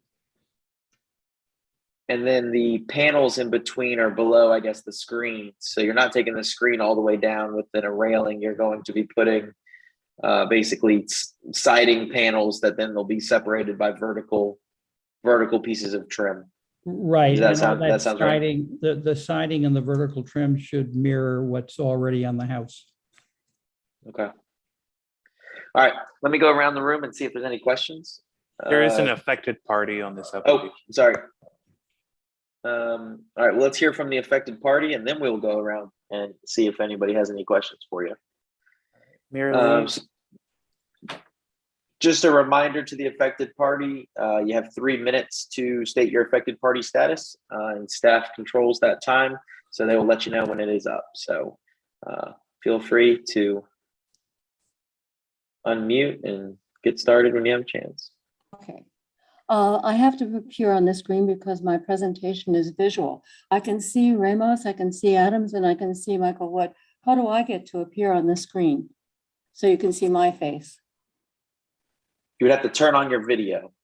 So where the is lower left corner, there should be a kind of a camera icon. start the video. I've hit start the video. Can you see me? Not yet. Well, I'm sorry, I hit it. You don't have to be on camera. Well, let me explain. I only had 2 days to write a response because I will do the best I can. First of all, my presentation is all visual, but I will do my best to do it without visuals since I've hit let's see. Now can you see me? You still can't see me. All right. Let's see, is there anything I can hit? Okay. All right, well, I'll start. First of all, I'll start my video. Well, let's see. It is important to me. Is there any chance you have your camera covered? If you have a security camera cover on your No, laptop? I've been looking at myself all day on this camera. So I will explain. My house is only 10 feet of distance. My deck is right next to the Clipstein deck. There's 10 feet of distance between us. At the lower levels underneath our decks, we actually have privacy screens at the patio level. I have a privacy screen between my patio and the Clipstein's patio, and the Clipsteins have a patio between their neighbors at the deck. You can see, actually, I see a little patio screen. But anyway, I'm only 10 feet away. There have privacy screens at the bottoms of our house. They're going to build a 12-foot tall screen porch right at the edge of their deck, which will be 10 feet away from my deck. And I'm complaining because you can't see the way my house looks, but their deck looks directly into my living room on the far right, which you cannot see. And also their deck obliquely looks into my master bedroom, which looks onto the deck. You will notice the privacy screens that the Clipsteins have erected themselves so that there would be privacy between our 2 decks. These privacy screens that they've erected, I truly appreciate because they provide me some privacy. As you can see in their plan, they're going to remove the privacy screens and put up a 12-foot wall with windows facing directly on my deck. Now, there is a requirement in the resting guidelines that there be some sort of privacy screening. That's not my house. I'm on the other side. Can you move? Yes, that's the deck. Okay, just that previous one. That's nice. Anyway, there's my deck. You can see it on the right. And it's, as I said, it's 10 feet across from their deck. They're going to build a 12-foot tall screened porch overlooking my deck. And I'm complaining about the privacy. Now, the Resident Association is supposed to provide there's a requirement that you incorporate some sort of landscape screening. So it would be illogical for a Resident Association to approve a screen porch directly looking onto a deck where just at the very bottom level, at the patio level, there are privacy screens between the 2 houses because they are so close. Regarding the Leicester screen porch, which you've already approved, I can tell you the geographical situation is very different. Although it's the same house, the same model, the houses are much further apart.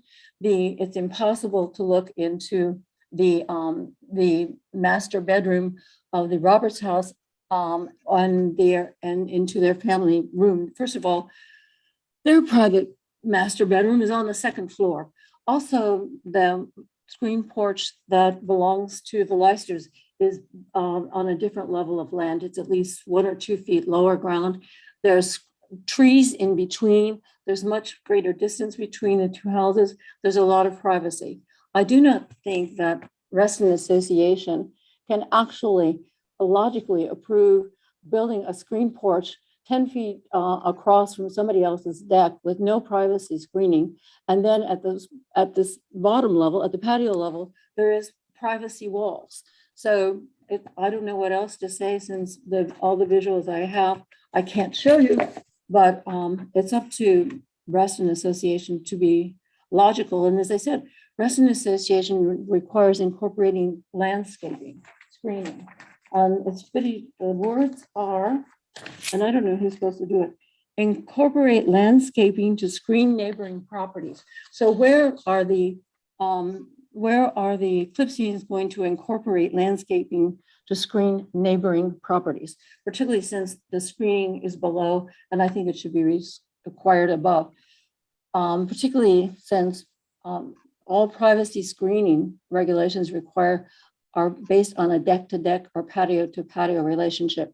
There's nothing in the I'm rest of sorry, that's time. Yes, fine, great. Great, thank you. Is there anyone else, Cam? No. All right. Let me go around the room and see if there's any questions for the applicants. Jim, did you have any questions? No, I don't. Okay.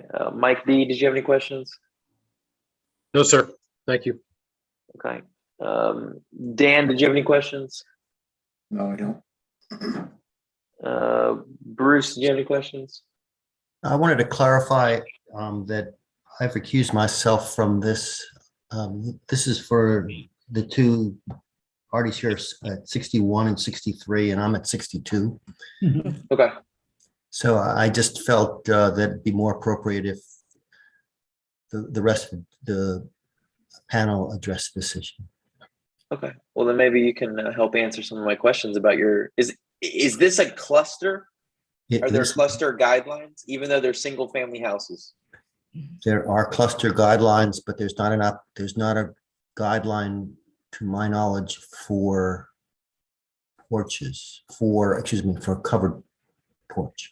Right, which is typical, because typically they come to us. Right, exactly. So when this came up, the other application, it was the first time. That's correct, and it was viewed on its own merits. Given in that instance, I do recall the specific, most closely affected neighbor was had no objection, because that was one of the questions from the panel. Yeah, I guess what I was trying to figure out is if there was a standard on deck depth. And the reason why I ask is that the other one that was approved was only 12 feet deep, and this one is they're proposing to basically, remove their deck that they have now and go out an additional 3 feet. Do you guys is there a cluster guideline about depth? There is. And I guess staff, do we have that? Because maybe I'm blind, maybe I didn't see it. I saw the stuff about the railings, I saw it about decking boards, etc., but I didn't see anything about the depth of the deck. Because I know a lot of times when these new houses are built, there's better standards, and depth of decks is sometimes some of them, and there's a reason why they max them out at 12 feet or 14 feet or whatever it may be. I just was curious if we knew if one existed. I'm checking now. I'm going to check and see if I can find out from you. I guess if I could ask the applicant, is there a reason? Obviously you're getting a bigger deck or a bigger room than what your deck is now, because you have an affected party right next door, then a lot more of her points come into play if you extend the deck that additional 3 feet. I could argue that if you keep it at the 12 feet, it's exactly like how your deck is now. There's really no argument about that there's any less privacy concerns for the neighbor next door, because you already have a deck that goes 12 feet. Putting a roof on top of it necessarily is not going to change the privacy impact.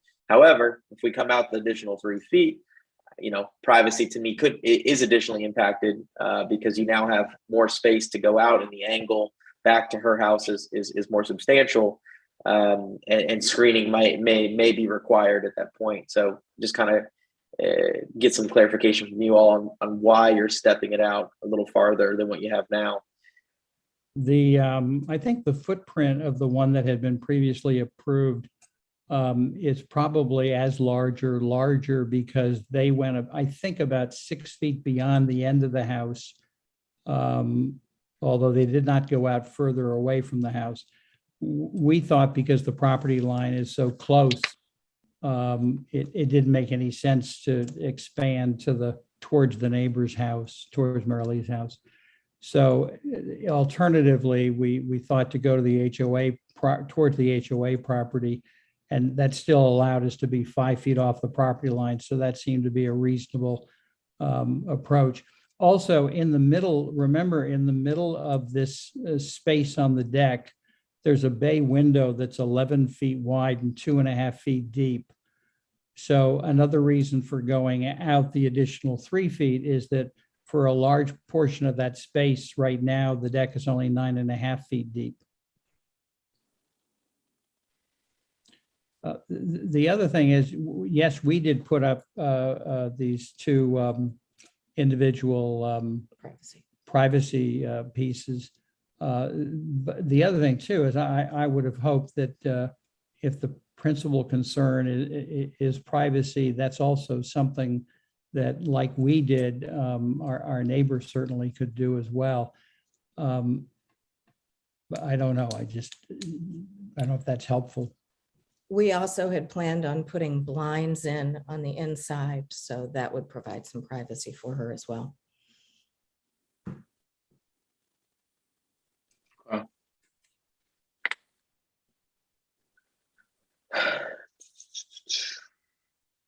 And in the cluster standards, I'm not seeing anything about the depth. Well, I'm looking at the cluster standards, and there is on page 10,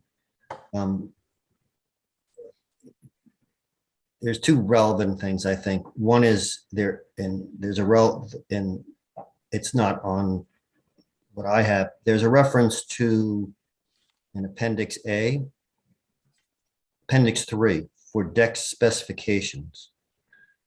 But the other statements is that it must conform to the materials and design used in the original construction of your home and must be maintained as close to original condition as possible. So that's what it says, but that was discussed in the context of the other approved porch, covered porch. So we've already approved as a design review board, adding a covered patio, a covered and I think to a deck. Yeah, I think there is, obviously the precedent that it's been approved. I don't know what that other one looks like. I wish the approval had it, so we could kind of keep them like, does it integrate siding, or is it, screen all the way down to the decking, and then they have a railing on the inside? I'd love for it to be a little bit consistent in the neighborhood. I just don't have what that other one looks like. It is done the same. It was done with the same way. I mean, one of the things that we did was to work very closely with the HOA, which is the reason we ended up with needing HOA approval for using the metal roof. But no, that design also maintains the siding beneath the screens, consistent with what's approved for the clustered standards for the home. So we took the similar approach.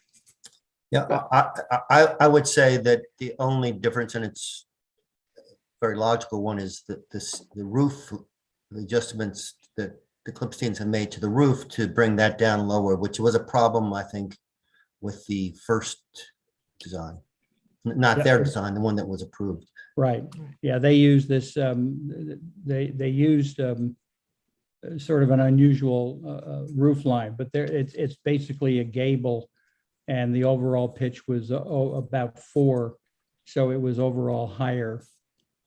Which we also, the reason for the hip roof was, again, we thought it just made a better visual presentation. If you're on the ground level, you almost don't see the roof line at all. You see the outside edge. Yeah, I mean, I think the hip roof, I think it fits in. I think especially when you're going kind of with the metal, I think it's gonna fit in with the aesthetic of the neighborhood. I think the only thing that's driving me back and forth is the changing of the depth to being this 15 feet versus kind of the existing 12 feet that you have now. That's my biggest stick that I have at the moment, but I'm one member. So does anybody have any other further questions? Do we want to have some discussion? Anybody have a motion? Or do we put an entire wall on that side? Oh, that's my suggestion. Yeah. I would offer that. Would it help, and I'm doing this off the top of my head, would it help if that portion that's beyond the 12 feet were a wall rather than a screened-in porch, so there is no, there's no sight increase in the sight line? I think then aesthetically, it starts to look more like an addition versus a screened porch. Yep. So that would be the only thing that I would. Then it might kick it away from the screened porch guidelines and in kind of to an addition, and kind of starts not fitting in as well. So I don't think it helps, unfortunately. Okay. And then the only other thing I can offer you, I know that, again, because of the bay only giving us 9.5 feet was the reason for extending that. We had looked originally in one of the drawings about going out 14 feet rather than 15 feet. And we know that works for what we're trying to do in configuring the room.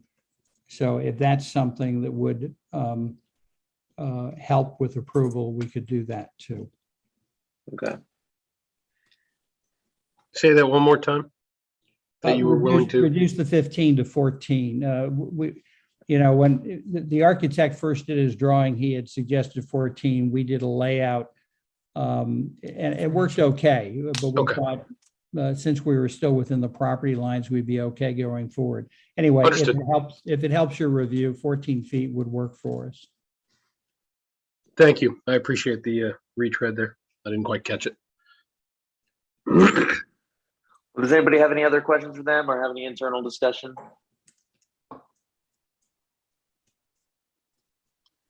Nothing for me, Michael. I'm So Bruce is abstaining. So does anybody have a motion? Jim, Mike, Dan? I would make a motion to approve the application as submitted, Michael. I don't have a problem with the additional footage. Okay, there's a motion. Do I have a second? I'll second. All right, we have a motion and a second.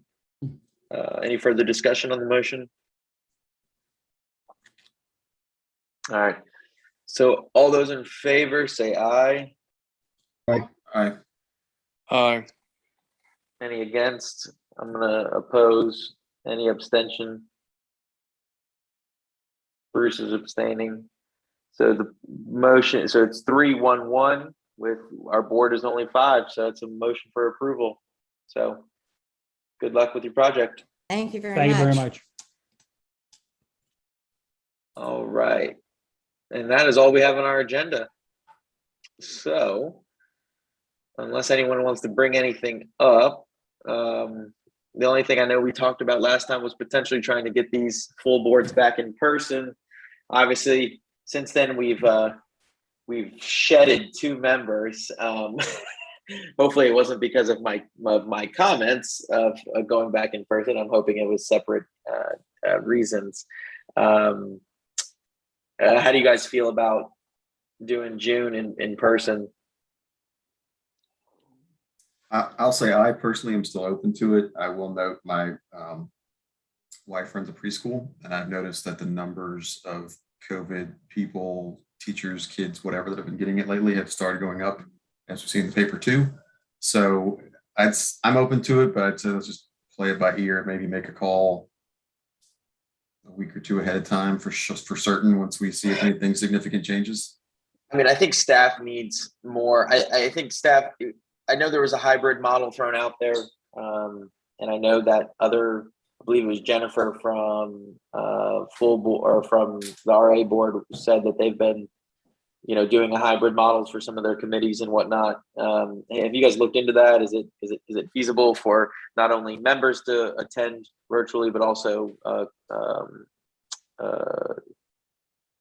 why am I drawing a blank? I guess they're members as well, board members and RA members to attend virtually. We do have the capability to do virtual. We could do similar to Zoom and stream it through our live big screens for members to speak and board members to speak, whomever wishes to attend or not. Michael, we tested a hybrid meeting environment, and there were just a lot of unknowns and some unsolvables that we just could not get past. And I don't think that SLT has gone back to kind of work through those kinks. For example, if someone wanted to do virtually and there was a power outage or there was an issue, that would then prevent you all from reviewing it. So it's kind of all or nothing for right now, until we've been able to clearly vet through the kinks that we found during our last go around of trying to do a hybrid meeting. Okay.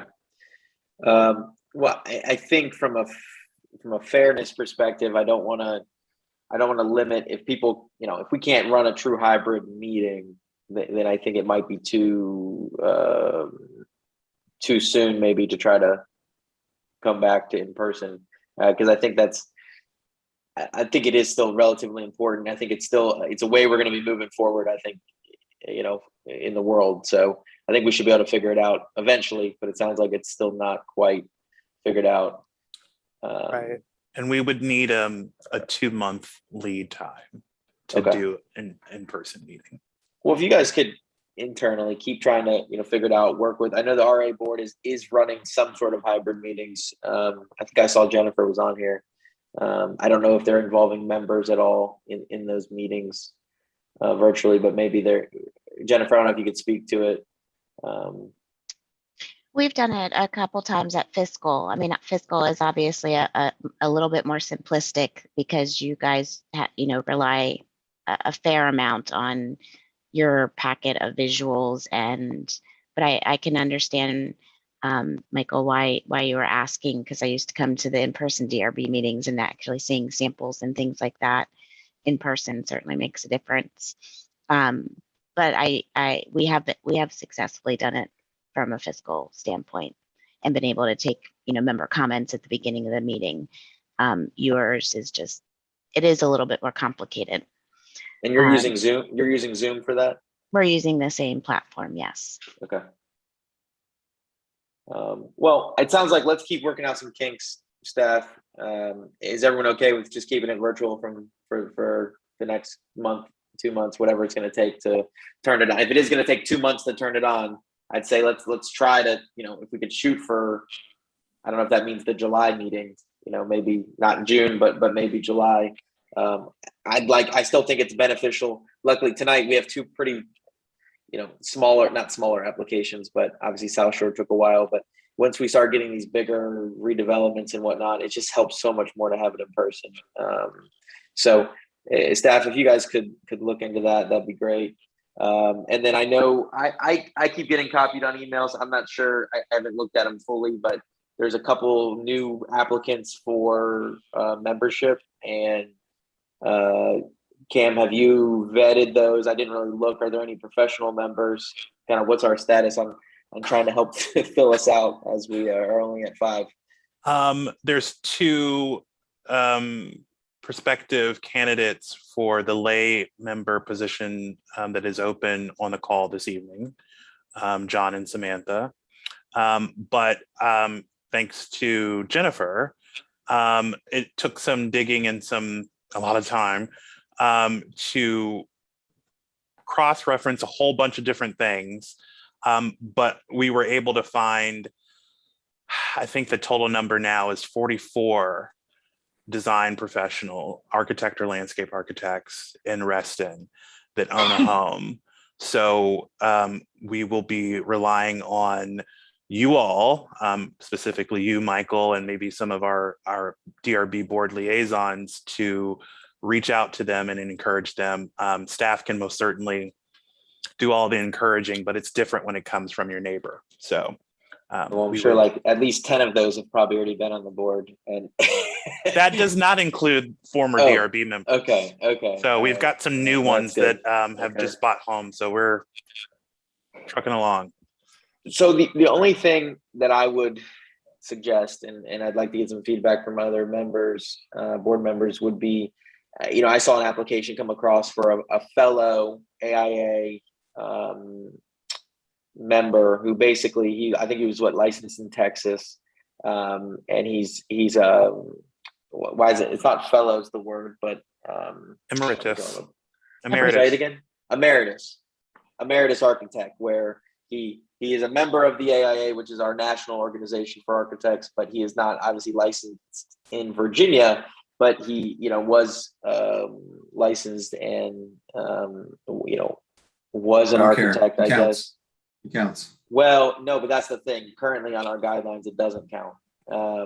And so I know Tony goes back and forth. I think we've had this discussion before. I think our board, how should I put this? Typically, people who have extra time are people who are retired or maybe need kind of that they want to have something to do. And I think honestly, having an emeritus architect to me is not a downgrade over a regular architect, I guess is my point. So I don't know how we go about, maybe updating some of the, I don't know if that's a thing that has to go through RA board, I'm assuming, Cam, but I mean, would these board members be against kind of including, emeritus architects in the deed? I guess it would have to go into, that would say that these people are considered architects. I think it's kind of up for interpretation. I don't know if Tony's still on. I know our deed just kind of says architect members. And I know then he goes to the definition of architect for the state of Virginia, or Commonwealth of Virginia. And therefore emeritus architects are no longer, are not considered practicing architects, therefore not an architect. So Tony,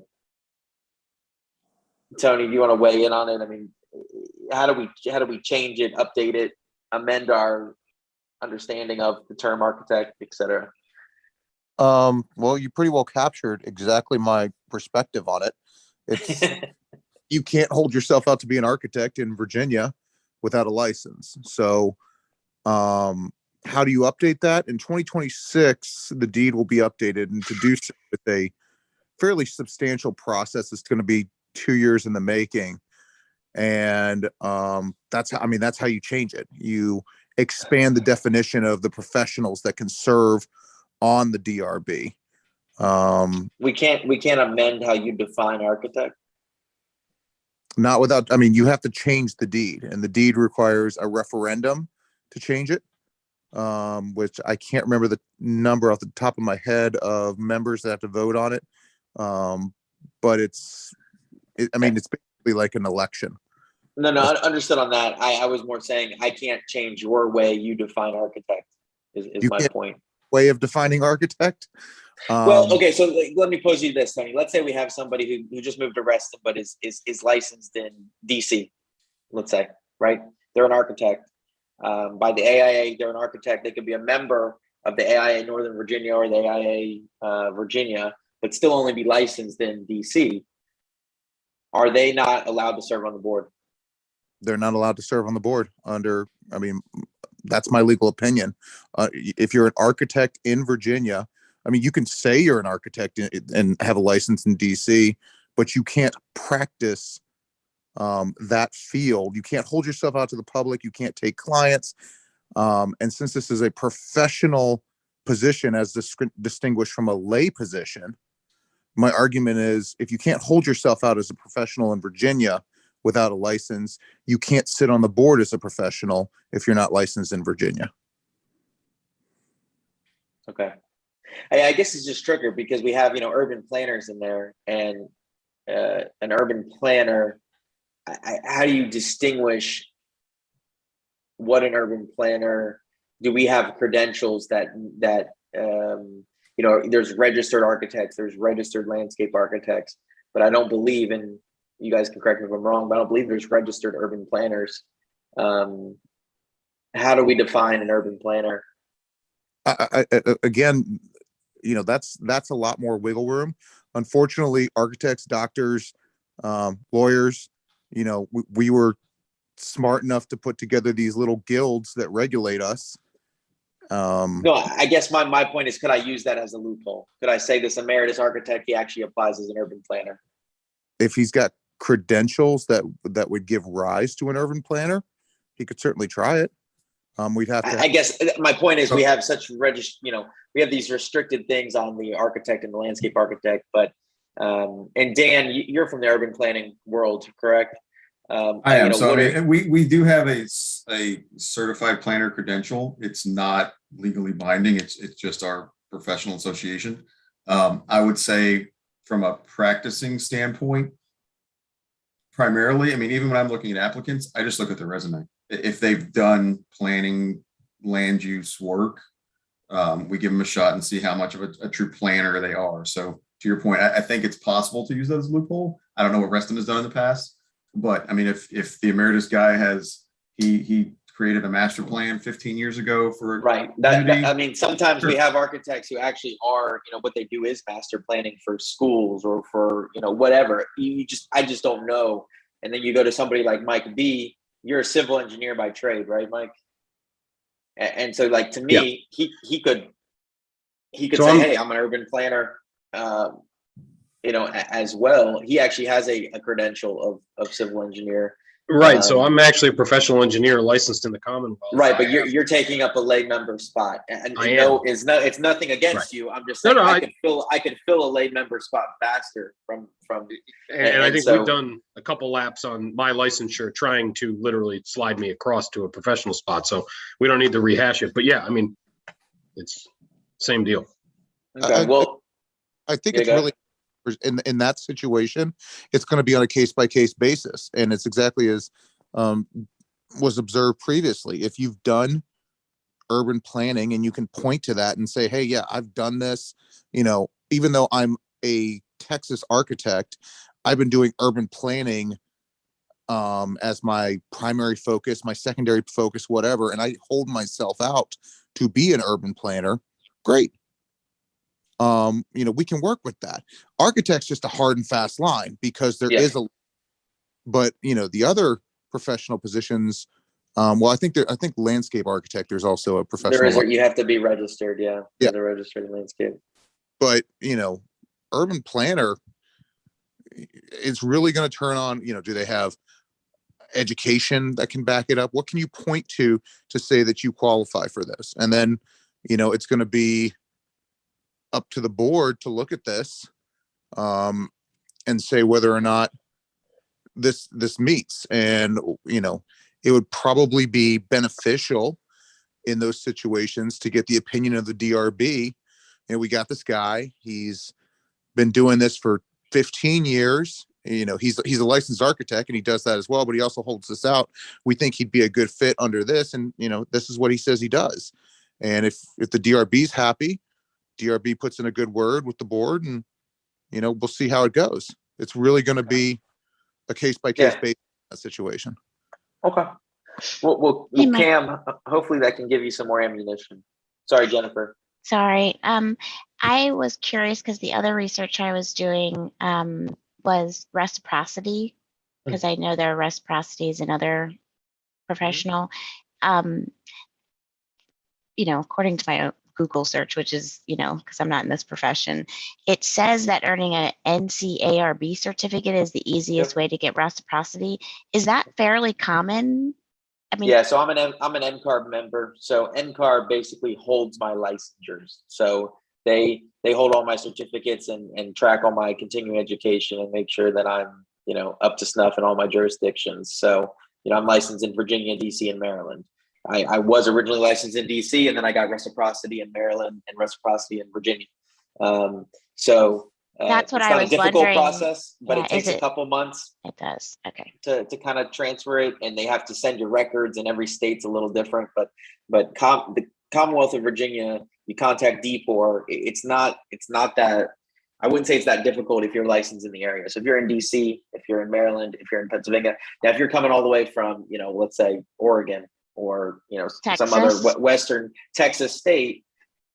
The tough part with him is that if he is an emeritus architect, that means he doesn't have an active Texas license. So he'd have to reactivate his Texas license and then get reciprocity in Virginia, which would take probably some time to accomplish, and some financial aspect of it as well. And To the do the continuing reciprocity, education it's too. it's a couple. I want to say it's $400, $500 for them to transfer it, and then you also have to. I pay NCARB. I think it's $700 a year or something to keep my licensures kind of in their database. So it's not the easiest or cheapest kind of option, if that kind of makes sense. But I think if we maybe can use that urban planner, I don't want to say it's a loophole, but even if we're able to kind of tap that for potential members. Mike, I don't know if you have any urban planning process, and we can kind of switch you over once your term is up. I don't know. Kind of throw it out there. Maybe Dan can throw you an urban planning class or something, and we can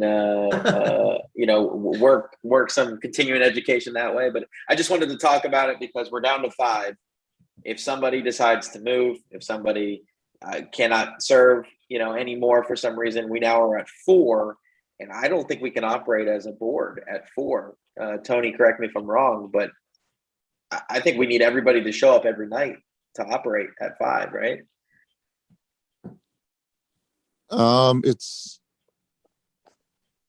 quorum is of the members, not of the seats. So you could operate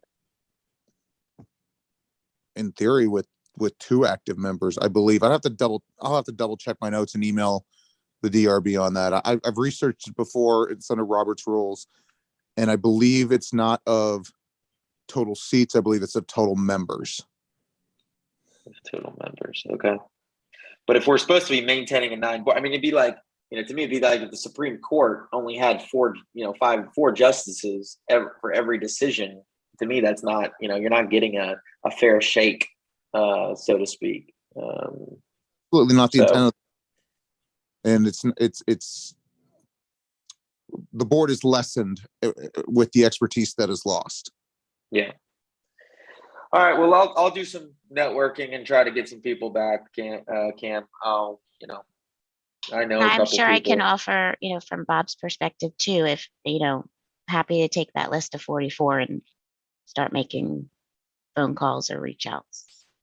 Yeah. You think And that's I do think also retired board members, let's put it that way, are other prime candidates to get them back in gear. And they've had enough time off, and I can talk to them and see if we can negotiate them to come back as well. So, all right, guys, sorry, I didn't want to drag that out, but I just wanted to talk about it. So anybody want to make a motion to adjourn? Moved. All right, we have a motion. Second. All right, all those in favor, say aye. Aye. Aye. Aye. All right, guys, thanks for the night. Thank you, staff. Thank you, everybody. Thank Good night. Good night.